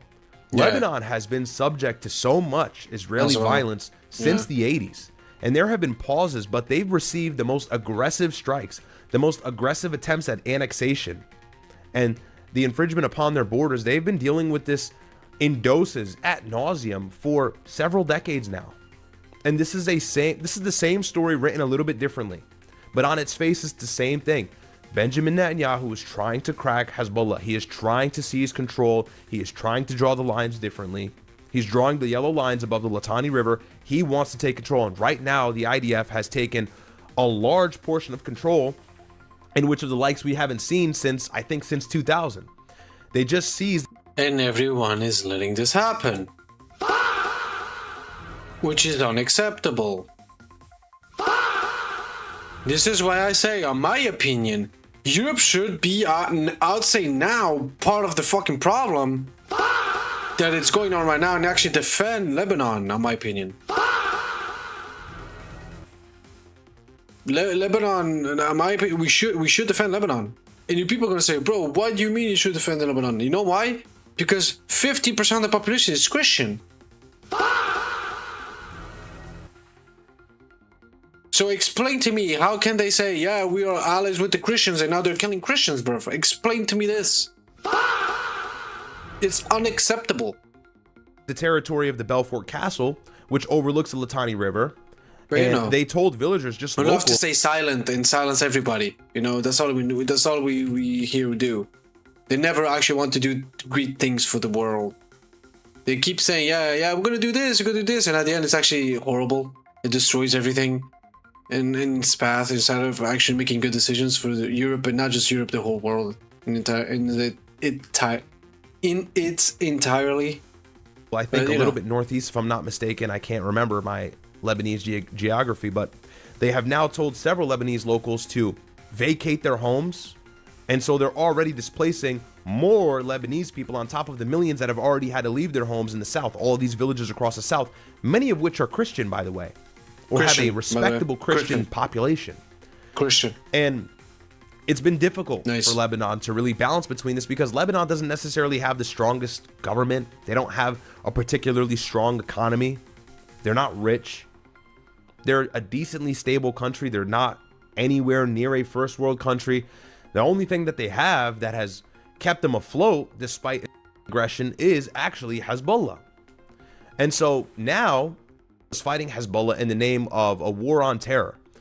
And so it's like, okay, but you also just like killed almost 100,000 people in the bombing campaign against Gaza. So what are you? Are you not a country of terror as well? And this is the same situation we saw Tucker Carlson being the aggressor and at the same time playing the victim card is retarded. It's actually retarded. deal with some the other day. I didn't even get a chance to react to that. Maybe if we have time today, we probably won't have time today. Who am I kidding? But Tucker Carlson was saying, you know, state, how can you call Hezbollah and the proxy groups when you don't admit that Israel is a terrorist state? And that's the thing. They always omit that. But this is a situation that is going to hold Donald Trump in a chokehold until he is able to put a cap on the war and tell them to stop. Now, Donald Trump is allegedly saying, and he's telling Axios and he's telling all these mainstream news outlets, don't worry, I told Bibi Netanyahu stop and I told Hezbollah stop. They're not going to keep fighting at each other. They're not going to keep shooting each other. Didn't you tell them that in the beginning of April? Haven't you been having persistent conversations with Benjamin Netanyahu, begging him to just pause his war in Lebanon until you can figure out what you're doing in Iran? He has not listened to you. He will never listen to you. Donald Trump listens to Netanyahu. Netanyahu does not listen to Donald Trump. And I don't mean to do like the whole Riyadh. I know we get it. Like, this is super simple, but this is important to highlight. Donald Trump gets rid of Thomas Massie in unison with the lobby. Donald Trump starts a war in Iran because Benjamin Netanyahu begged him to, obviously. And this is what the whole IC community is reluctant to admit. That's currently in legislation or in power. That's why Tulsi Gabbard stepped down. The director of national intelligence, Tulsi Gabbard, stepped down because she was likely telling Donald Trump, this is stupid. She was telling her entire community, because she's in control of all of the intelligence, there is no threat that we face in Iran. And as a result, she was likely blackballed by Donald Trump. Trump probably told her, look, you got until midterms, get the fuck out of the administration. She probably wasn't a part of meetings anymore. She was blacklisted. She was scrutinized. She had no more power in Washington, at least little of what was left. And so for her, she just stepped down before the Trump ship had actually sunk. And it's on its way to sinking because of shit like this. And think about this. They released this story and people get hyped up and they go, yo, Trump spazzed on Netanyahu. It's like, bro, this does nothing. This is actually really bad. A U.S. president, we are the strongest country in the world. And we cannot tell Israel, who is nothing compared to America. I say we every time, but I'm not part of America. They cannot say, hey, Benjamin Netanyahu, can you fuck off or you're fucked. They cannot say this. It's that insane. Is begging the prime minister of Israel to stop doing something that he has continuously asked him to stop doing for months. Back in October of last year, JD Vance and Donald Trump were pressed about the situation in the West Bank. They were asked this question several times. JD Vance on the tarmac, I always remember, and I bring this up. He said, we are not going to allow to annex the West Bank. That is going to continue to be our goal in the Middle East. We will ensure that Palestinian sovereignty remains in the West Bank. We will ensure that aggression ramps down. We are on top of the matter. We're controlling it. Don't worry. When in actuality, the situation in the West Bank only got worse after the Trump administration had started. The opposite. And this is what it is. It's like, I'm so sick and tired of all of the magatards. I read the comments, I read the tweets, and it's making me crash out. Donald Trump was flirting with the idea of bombing Moscow. He was telling Vladimir Zelensky, he was telling the president of Ukraine, I think at some point last year when he was first elected, like, can you bomb Moscow? Do you think if we gave you weapons, could you bomb Moscow? Trump is a psycho. He's effectively a warmonger. He's doing exactly everything of the opposite as to what he promised when he ran in 2024. He has not done anything in the situation in Ukraine. The Gaza situation is actually really bad right now. They're still bombing beaches. They're still bombing Gaza, eradicating Hamas influence, whatever that means at this point, because I thought Hamas was done for. And now they're going crazy on southern Lebanon. And here's the thing with it. At any point in time, there's always focused aggression in one direction. If it's not Gaza, it's Lebanon. If it's not Lebanon, it's the West Bank. If it's not the West Bank, it's Lebanon. Or it's all three at the same time and a little bit of Iran. Throw a little hint of Iran. Sprinkle that over. But we don't have to focus too much on Iran because the United States is spending $20 to $50 billion fighting our war for us. And so people see this article by Axios where it says Trump tells Netanyahu you're crazy and they think there's hope. No, that's actually really bad. That's actually really bad. And I believe they did this in 2024 as well with Joe Biden, or 2023. At some point a few years ago, they said that Joe Biden was yelling at Netanyahu. This is what they always say, bro. And it's the same thing with Obama. Obama was condemning the West Bank settlements, which is good. Like, hey, that's a start. But they're not doing anything. They're not actually changing any legislation. They're not actually pulling control away from it. And here's the problem of it all. Remember, this is something that everybody seems to forget. Remember a couple weeks ago, Benjamin Netanyahu sat down with 60 Minutes, and he says he wants to draw down the American financial support to zero. This is out of CBS News here. I don't know if you guys have forgotten about this, and I'm going to draw out a larger point. Netanyahu says he wants to draw down to zero for the American financial support, and we reacted to the interview. I actually got copyrighted for some of it, so maybe you can't find all of it, but you know, he was talking about how effectively the long and short of it, I'm not going to read through all of this, but he said, I don't want to rely on the United States for financial support anymore. And why is that? The long-term goal, and this is why this article is actually demoralizing, the long-term goal of the Zionist regime is to not have to depend on the United States anymore, because increasingly every single day, the United States is becoming more and more. Do you think Benjamin Netanyahu doesn't notice that? Do you think Ben Gvir doesn't notice that? Do you think all of these donors in the United States don't notice that? They all know that.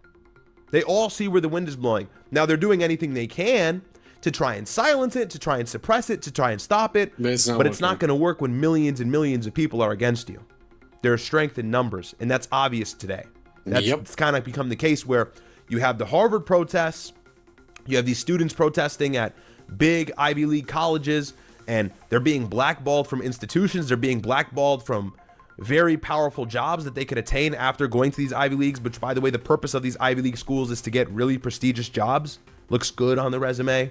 And you got people like Bill Ackman making a list and writing them all down top to bottom. You got Canary Mission blackballing people, blacklisting people from life. And it's like, bro, this is the Trump administration's America. This is America under the Trump administration. We also live in a surveillance state. Flock cameras everywhere. Have you heard about that? Reading license plates. The only thing I have to say is this. It looks like Europe is going to pretty much be the same. There's cameras everywhere at this point. There's legit cameras fucking everywhere. It's getting out of hand. They have control over everything. I don't know what the fuck they're doing. This is not Europe anymore, where you used to be free. This is not freedom. This is actually prison, an invisible prison. Picking up patterns as to what you're doing.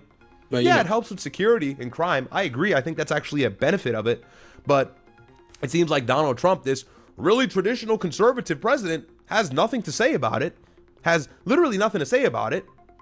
All of these AI cameras being utilized to like effectively spy on us. And so they have all of our information in a database already. Trust me, I just went through the airport and got through with clear, past the security line. I mean, I'm looking into a camera and I have to put my fingerprint down to sign up. Like, they have all of our information, but now you have an AI system to actually go through all of it and regulate it and distinguish differences and patterns and discern as to who could be a threat and who's not a threat. Hassan Piker, Cenk Uygur are being banned from the United Kingdom. This is Trump's world. You know, people are going to say, oh, you're blaming Trump for... Trump's not helping. God forbid you're trying to fight for a visa. You say free Palestine, goodbye, you're getting deported. That's what in the world? Whatever happened to free speech? All of these conservatives champion free speech. And by the way, conservatives are good about disagreeing with somebody on the sake of free speech. What do you always... Same thing as here in Europe. All the people that are in power over there, they keep saying, yeah, we're here for free speech. We see one thing against them, you immediately go to jail. Hear from the right. Europe. That's amazing free speech right there. Right, all you hear is, I don't agree with that guy, but he should be allowed to say that. My brother says that all the time. And actually, that doesn't even benefit him. He's attacked largely for it. My brother is a big champion of free speech. Even if somebody's talking negatively about anything that he may have a vested interest in, he will say, look, I don't agree with that guy. Maybe he'll say, I hate that guy. But my brother will always highlight the fact that he is exercising his First Amendment right to say whatever he wants to say. True. And all of these traditional conservatives seem to echo a similar idea, at least the non-crazy Zionist ones. Charlie Kirk was one. He was a Zionist shill, but he championed free speech. He invited people to talk about it on his panel, increasingly so before he was assassinated. And, you know, this has always been an idea from the right. Allow the left to talk. even if we don't disagree with them, we must debate these ideas. We must bring it to the table and eradicate them. We must beat them. We must be intellectual. And that's some of the semblance from the right. A lot of people on the right are dumb, but that's a great idea. And you look at the left, and that doesn't exist at all. That doesn't exist at all. And you look at the Trump administration, that doesn't exist at all. God forbid you like Donald Trump and you say free Palestine. Maybe you go to like one Palestine protest. Now you're on a Fed watch list. Now you're on a watch list. That's so dumb. You didn't wear any keffiyeh. You didn't say anything extreme. You didn't show any support for Hamas. You just show sympathy for dead children. Now you're getting deported from the United States. So what's conservative about the Trump administration exactly? Because last time I checked, it seems like Israel's just running the country. Thomas Massey's a patriot. Thomas Massey votes against the big beautiful bill because he's against Donald Trump's support for foreign aid. Him and Donald Trump had a falling out. That was the rumors out of Washington and all this stuff. And Thomas Massey is always going against foreign aid. By the way, not only to just Egypt, to other countries. He's never been a fan of foreign aid in general. And he's scrutinized and ostracized. And Donald Trump destroys him, reprimands him on Truth Social, and says he's not a patriot. He's a piece of shit. He gets all his boomer base to go out and vote for him. Kentucky's 4th congressional district has a median age of around 48 or 49 years old. Trump rallies up the boomers. The lobby spends about $15 million against Thomas Massey, and they kick his ass out of Congress. And you're going to sit here and say Donald Trump is a half-decent president, at least the border's closed? How low is the bar? The border should always be closed. That's why it's a border. It's a border. So, like, I'm just getting, I don't want to say the hate is getting to me, but, like, people don't get it, bro. People don't get it, man. Yeah, we're tired. I was saying the same shit, yeah. I understand you, bro. You can fuck off. I was talking about how, like, it's an L for both of them. Like, Patrick should have never jumped on the phone with that nigga, and then CoffeeZilla is kind of a loser for trying to get him to, like, apologize on camera. Like, that's weird. Yeah, that was some crazy. That was crazy work. I'm not gonna lie. But if you don't mind, I know you've been talking about this ad nauseum for the last like hour or so. But I don't know if my viewership is really privy to that situation. I'm not so updated like you are. So like, what's the brief explanation as to what's going on there? What's the deal with that? So basically, Pat took $1 million from this guy that got indicted for wire fraud. The guy that he took $1 million from was running a Ponzi scheme. And for your audience that might not know, a Ponzi scheme is essentially, I take, like, let's say you work with me, right? You invest with me. I take your money, right? And I tell you, I'm going to give you a return, Riyadh. I take your money. And then I get a second guy. Yo, I'm going to give you a return, bro. And then I take the money from the second guy and then give you a kickback from his money. And then I just leapfrog and doing that shit over and over. And basically that's what this guy was doing. For this guy, he was saying he was like running like a crypto, private equity fund or whatever the fuck. A whole bunch of saying that he was going to promise he's going to get them 4% returns per month, which, is just not feasible. But basically that's what he was doing. He was taking $100,000 from the one guy and then and putting it into a fund, and not putting it in the right fund, by the way, was putting it in like different bank accounts, which that's what the IRS got him caught up on, was a wire fraud and like the agreement. That's what really jammed him up. And then this guy paid $1 million to sponsor a Patrick Bet-David event. So he sponsored an event, right? He sponsored an event, paid $1 million, sponsored the event. He was like the headline guy, right? And he's, and the reason why people do this is so that they can get the clout, because like Patrick, like obviously with PBD podcast, that's what I was trying to tell people. The reason why Patrick will have me on, guys, is because like he runs a consulting business and the majority of their money comes from doing these vault seminars. Okay. And then he gets people, these business owners, to invest and pay for a vault seminar, right? Host it. They pay the $1 million. He shows up. He sells tickets to that. So they pay the money for the venue, $1 million. Then he's selling tickets for $5,000, $10,000, $20,000, $100,000. They're making millions of dollars at each of these events. Damn. Then they're doing a consulting on top of that. They're selling a consulting. So someone pays for your event. You make money at the event. So it's money hand over fist, right? So he probably made millions of dollars from that event.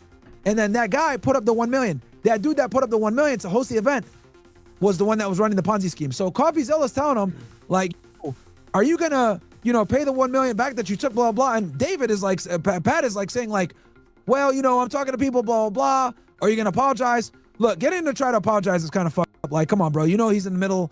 He has a proxy to a criminal investigation, and he could open himself up civilly. Asking for an apology is weird.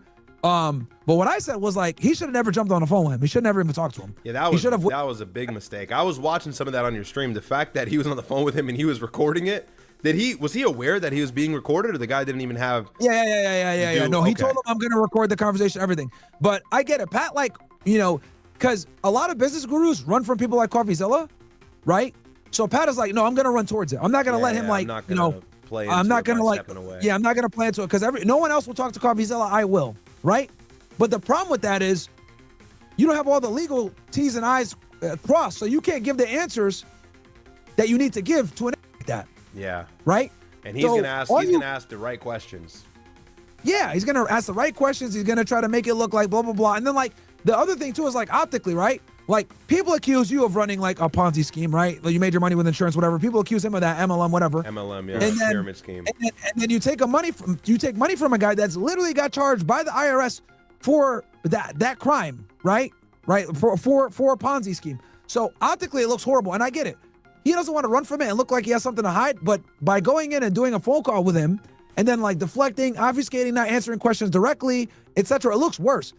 What I think you should have done, right, was tell him, look, let me handle this shit. We're handling some stuff legally. Once that's done, you're going to be the first interview. Give me 3 weeks. I'm going to give you an exclusive interview. We'll sit down. I'll bring all my records. You can ask whatever you want. And then before I show up to the interview, that million's paid back.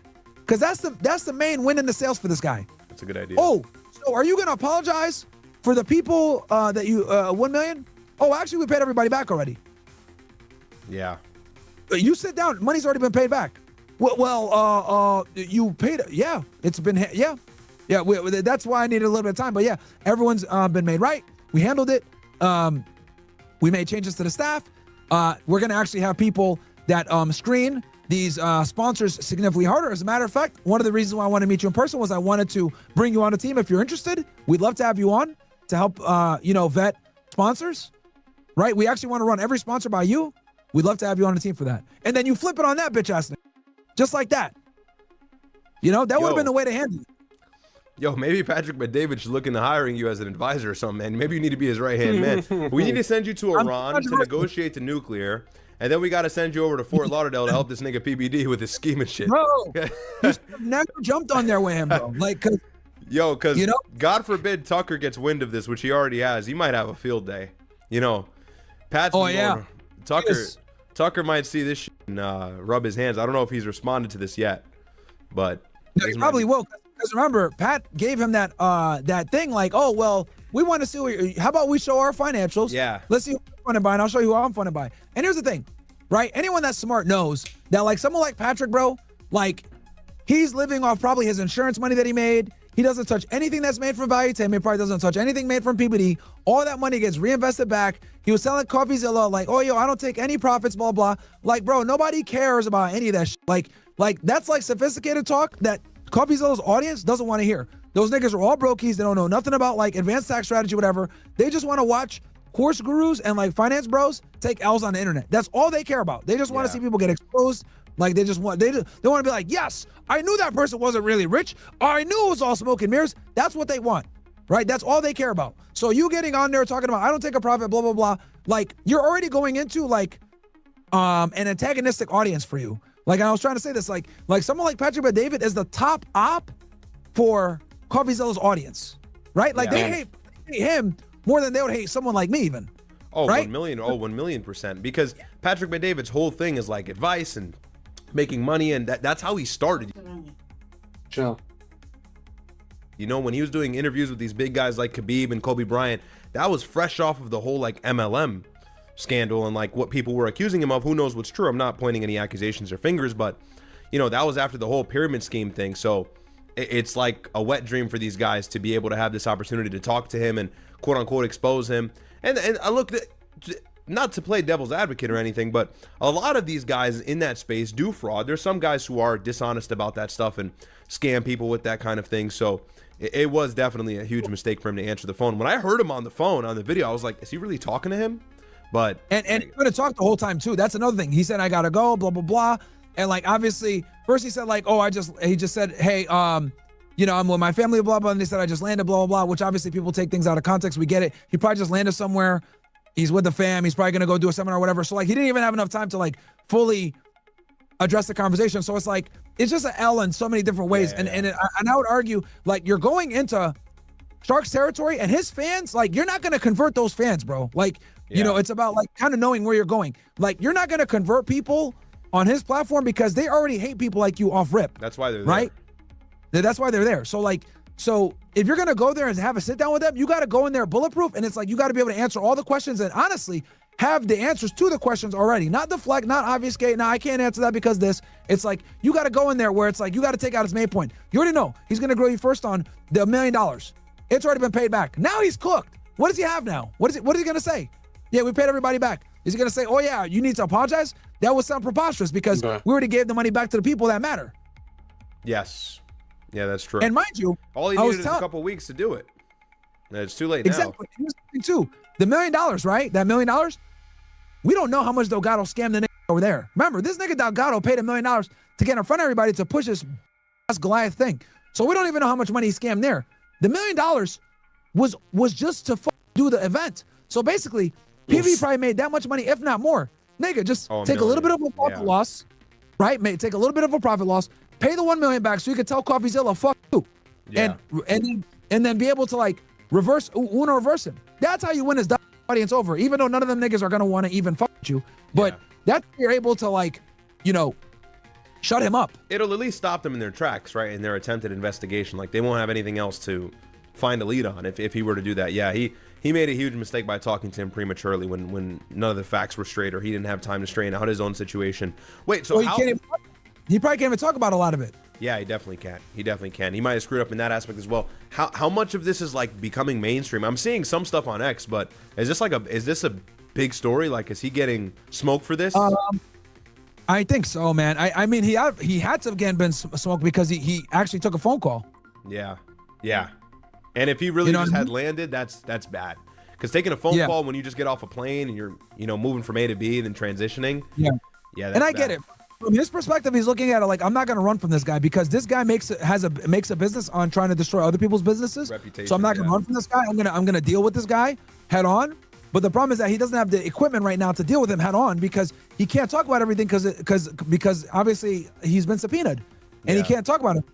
So and that's that, like guys like CoffeeZilla love that shit because they can be like, see, look, he's like obfuscating, he's blah blah. But it's like, no, dude, it's like not being a idiot. Like literally, it's an IRS criminal investigation with the other guy. It's like, why is he gonna apologize and open himself up to liability? But his fans don't care about that.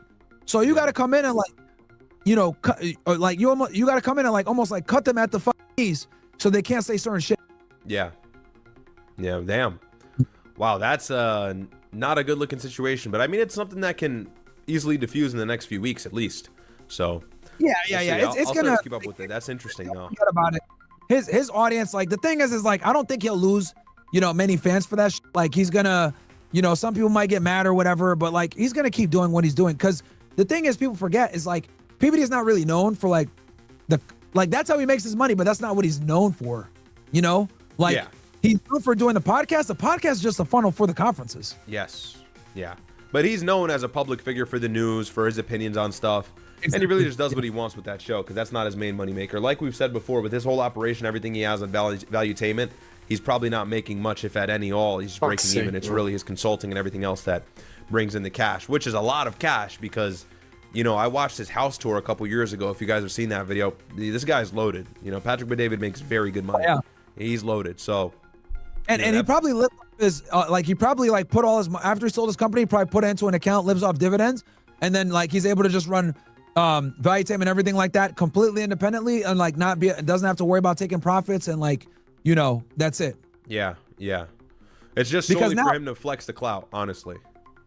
100%. Like, and I was talking to my audience this earlier. Like, there's lots of people out there that like are rich, but they want influence and power because the power actually comes from the influence. It doesn't come so much from the money as you guys think. So like, he had the money and he was like, all right, I have the money. What am I going to do? I'm going to build a media company.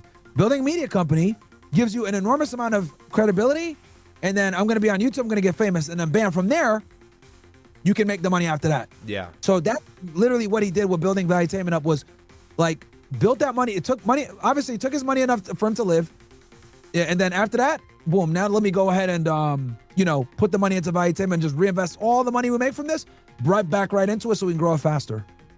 Yeah, and when you're rich, you know that you're right. It's like yin and yang. You know, people can have tons of money, But if you don't have like that power and influence, maybe you have power, but if you don't have that influence, if you don't have that fame, if you're not recognized for something that's actually commendable or anything like that, it is that missing piece to a lot of like very wealthy people's lives that they crave. So that's why you're right. You always see these like really rich people who are nobodies hanging around, maybe people who don't have that much money, but they've got tons of status because one can give, you know, the other that exact thing that they don't have. So I love how I didn't say shit this whole video. It's about the situations going on in America. It has nothing to do with the war. I thought it was about the war, but it isn't. So I don't know nothing about it. Since I don't know nothing about it, I didn't want to say shit. We're on to the last, video of the stream. When we talk about the war, so here we go. Let's hear the update from you. I just covered it. They're saying that it's self-defense strikes. They're bombing the boats that are deploying the mines into the Strait of Hormuz. And then the cope is that it's a self-defense strike, which is so stupid. It's like, they said it's like breaking into somebody's house, trying to rob them. They try to defend themselves and then you kill them and you say it's out of self-defense. Well, what about you going in there and trying to take their stuff first? You attack them. It's not a self-defense. You just don't want them to drop mines there. exactly, yeah. And look, there's already mines in the water. That's the biggest thing, is there's already mines in the water, and the Pentagon had said previously it's going to take months to remove those mines from the water. It's all a ruse, and that's what it's been since the beginning and the inception of the war. Donald Trump wants to paint this picture desperately that we're defending ourselves and we have to strike Iran for any given reason. And that's what he did with Operation Freedom. Attack you Operation directly, Freedom was bro. this plan he had 2 weeks ago to escort these oil ships out of the Strait of Hormuz, and it didn't work because Saudi Arabia and Kuwait said, you're not using our air bases and you're not using our airspace. Also, the Iranian speedboats drove the Navy destroyers out of the strait. And so it didn't work because what he wanted to do was provoke an attack from Iran so he can start his second winded bombing campaign. Here's the thing no one's talking about. Mohammed bin Salman, the crown prince of Saudi Arabia, is desperately trying to pause this war for an extended period of time because it's Hajj season. Hajj just started this afternoon or yesterday afternoon. And so if there's millions of pilgrims in Mecca and Medina and all over Saudi Arabia, but at the same time, simultaneously, Iran is hurling drones and missiles over the region and in the Gulf, well, you're going to have a lot less pilgrims. And so from an aspect of it being lucrative, the kingdom of Saudi Arabia makes a lot of money on the pilgrimage and Hajj and Ramadan, and tomorrow's going to be Yom al-Arafat. It's going to be a very populated day in the masjid. You've been to Masjid al-Haram several times. It's huge. It's a big compound. It can fit 4, 5, 6 million people. It just expanded too. 6 million. They made reservations. Even more people can go in there. It's even more. It's like 600 to 271,000. It's incredible how many people are there. So look at this. Is this time? Yeah, go ahead. Here, you could take a look at this if your chat can see this. So this is Middle East Eye. They said this 4 days ago. I just haven't refreshed the page. But Trump postponed U.S. attack in Iran after Hajj warning.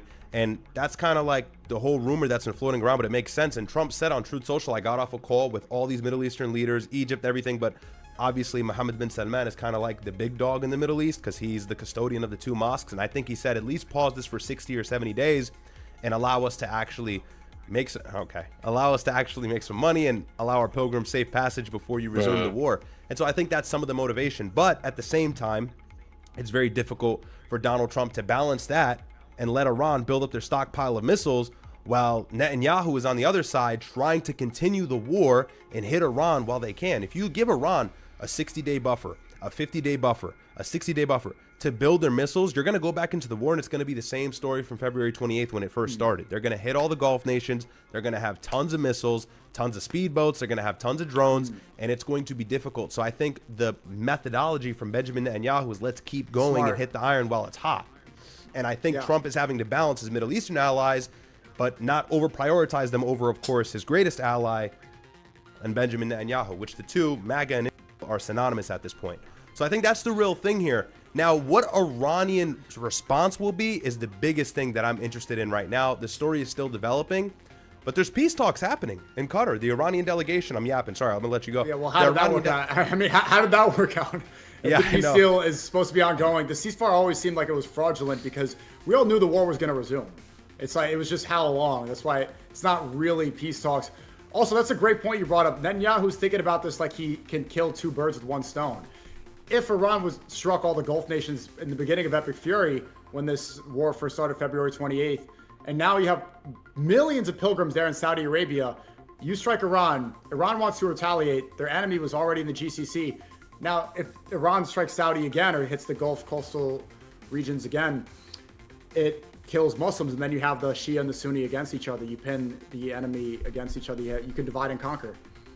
Exactly. And the other thing about pilgrimage as well, bro, during the Hajj and Ramadan season, a lot of the Muslims who go to Mecca and Medina then depart to Dubai or Abu Dhabi or Qatar and spend a few days there. That's like the common Muslim itineraries, like, yo, let's go do Umrah, let's go do Hajj, and then let's go to Qatar or let's go to Abu Dhabi. And that's like what they always do. So these Gulf nations are also interested in the region being peaceful whilst it's Hajj season, whilst it's pilgrimage season. So that's another reason why it just doesn't make any sense for the Gulf allies to join the United States in starting this war back up when it's a holy time of year. But look, CENTCOM, Tim Hawkins, I believe, said that we did it out of self-defense. I'm seeing right here out of Al Jazeera, there was no real motivation. It doesn't seem like from either side, just aside from the fact that the United States really wanted to start the war back up.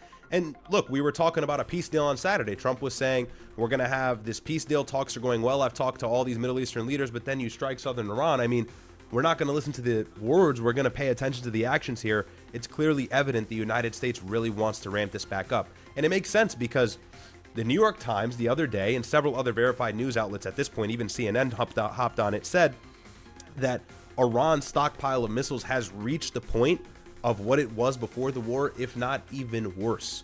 The intelligence community, the CIA, said they are at 75% when Trump was saying it's depleted to like 12 or 13%. And simultaneously, the Iranian delegation actually corrected that and said, no, actually it's 120. And so they're ready to start the war back up. And they're also pretty fortified militarily. I mean, all of this stuff is underground. It's going to have to be a situation where if Donald Trump wants change, if he wants the uranium, he might have to put boots on the ground. And that's the scariest thing. And that's highly unpopular.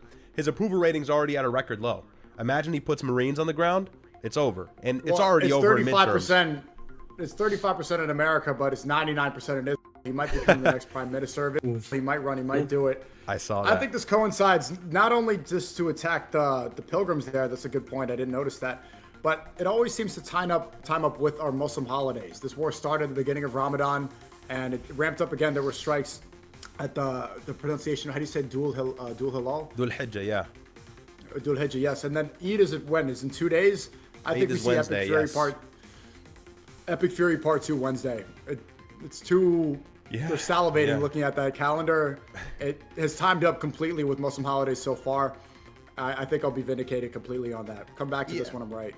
No, you may very well be right. It looks like Trump is desperate to start it back up again. Even though at the same time it seems like he's desperate for peace. He has to fumble both of the ideas. But, you know, an important caveat is I don't think Iran would actually strike the Holy Mosque, right? I mean, they do. Shiite Muslims do coincide or identify canonically Masjid al-Haram and Masjid Medina or Masjid Quba and Masjid al-Nabawi to be a part of their theology as well. So it's not that they would hit missiles on the holy mosques. It's just the idea of a regional war taking place while these pilgrims are there. No one's going to go, or it's going to be a very short number to what it was previously. So I think that's what's going to make the biggest difference. And it's so funny as this is all happening. Look at what's happening in Washington. Apparently, and I don't know if you've seen this, JD Vance, we'll talk about that. That was crazy. JD Vance may not be running for president in 2028 now after Tulsi Gabbard resigned like 3 or 4 days ago. Probably and Rubio. Rubio looks like he's I'm telling you. Looks like he's... I'm telling you. I'm trying to tell people. I'm like, look, neither of them will get my vote. I hate both of them.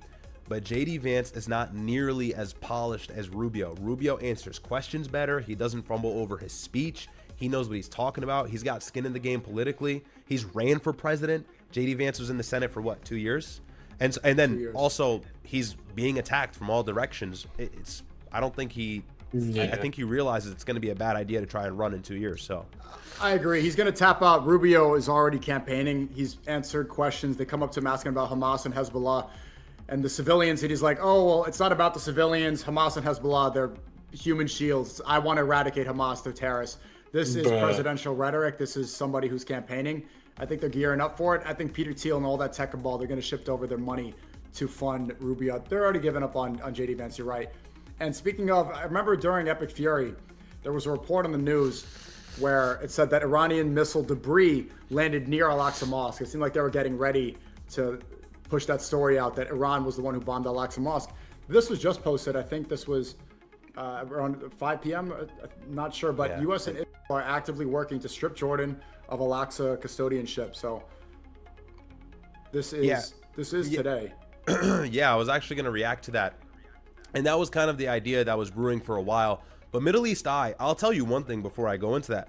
Middle East Eye, they are a little progressive, I find. But they are really good with like the niche headlines that people need to know that the mainstream media brushes under the rug.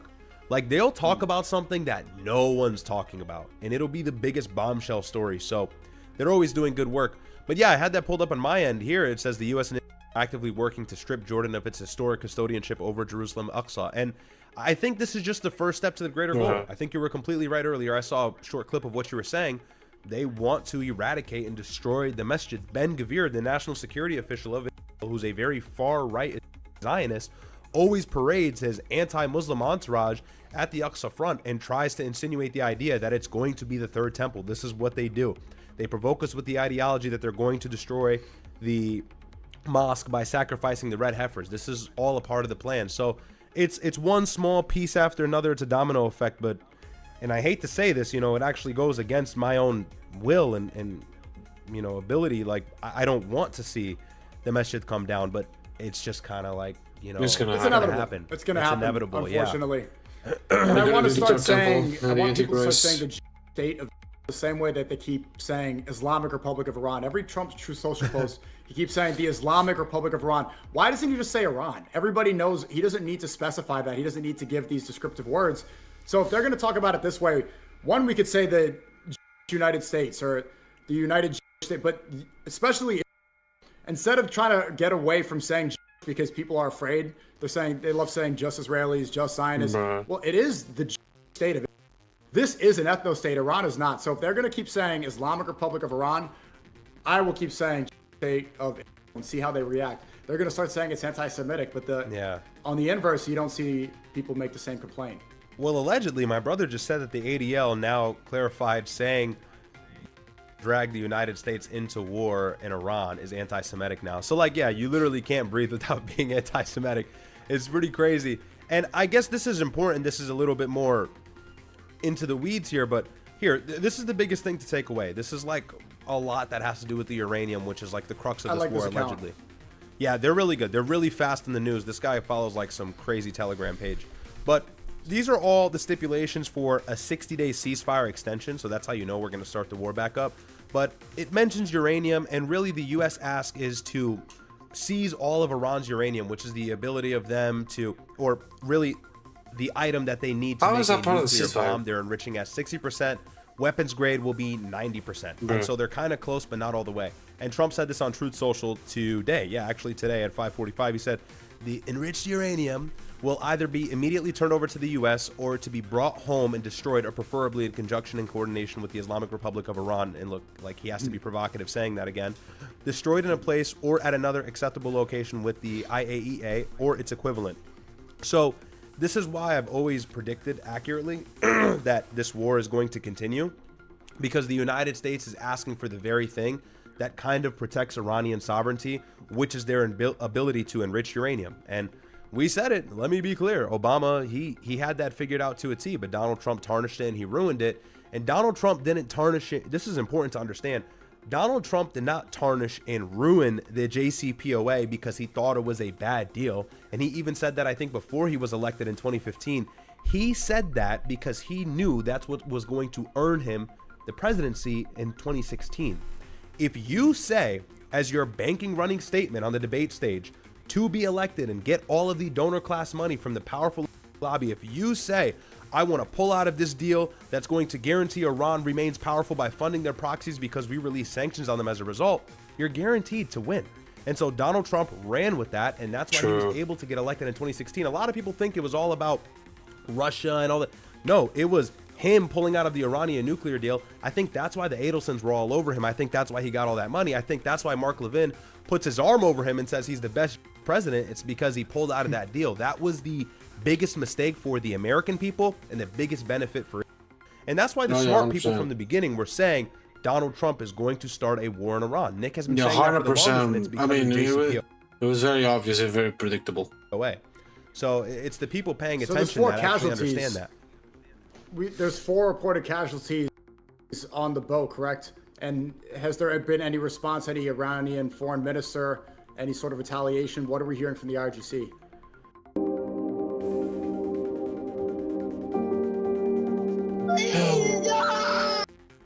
So right now, I've been paying attention to Al Jazeera. It's still a developing story. It doesn't look like there has been a response from the Iranian delegation, and that's because they're all over the place, and maybe that was strategic.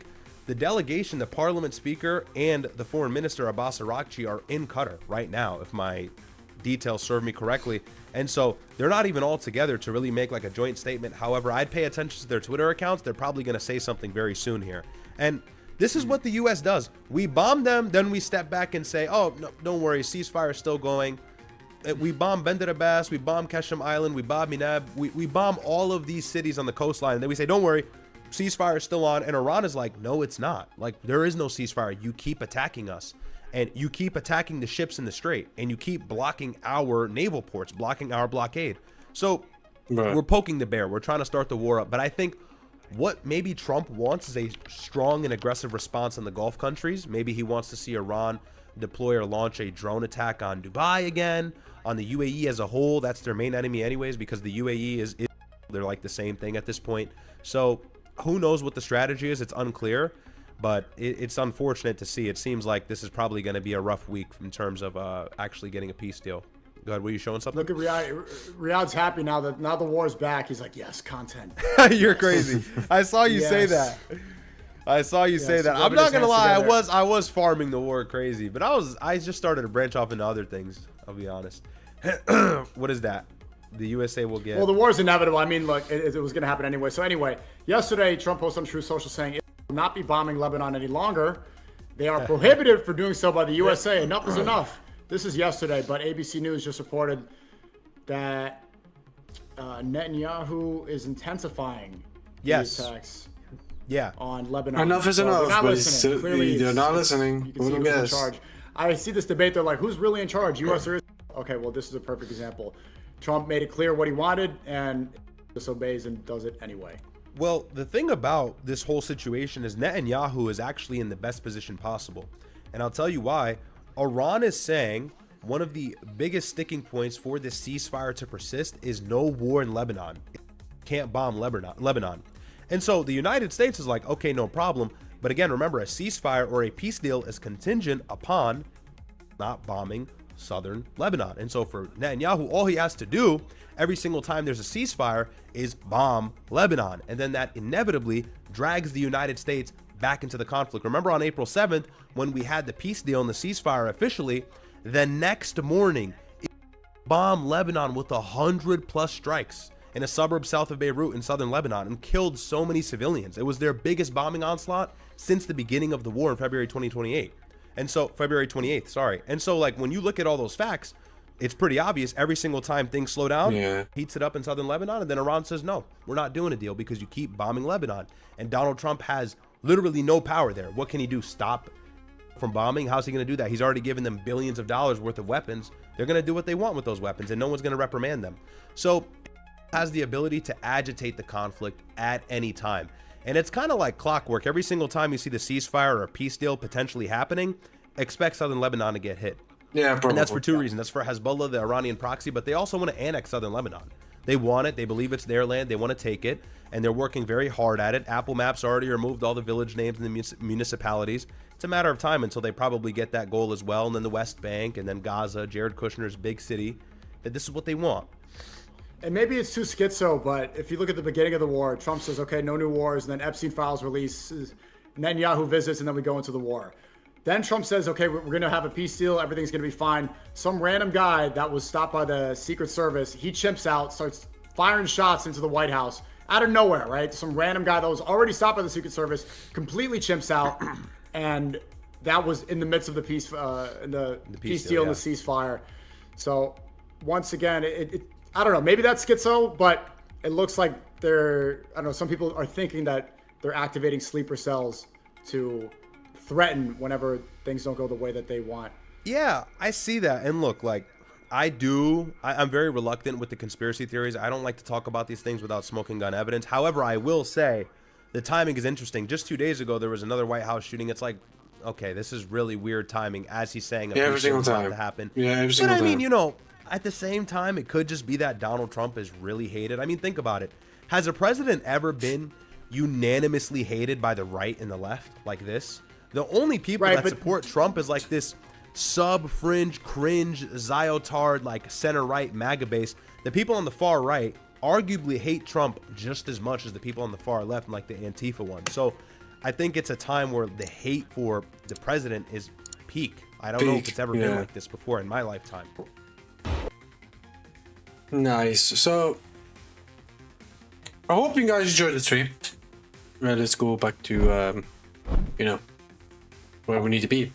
So hope you guys enjoyed the stream. Don't forget to follow me on Kick. We're trying to reach 800 followers. Not only that, we're trying to get verified. So I'd appreciate you guys participating in the stream by watching the stream, talking in chat, or dropping a sub. So we're going to be one step closer towards our verification. We do stream at the same time on YouTube, so I'd appreciate if you guys subscribe to my YouTube channel. We're trying to reach 100 subs. We're currently at 90 subscribers. So I'd appreciate you guys to subscribe to my YouTube channel. We do post also additional content, clips and stuff like that into other social media. So don't forget to follow me if you enjoy all the content. And yeah, hope you guys enjoyed the stream. Peace.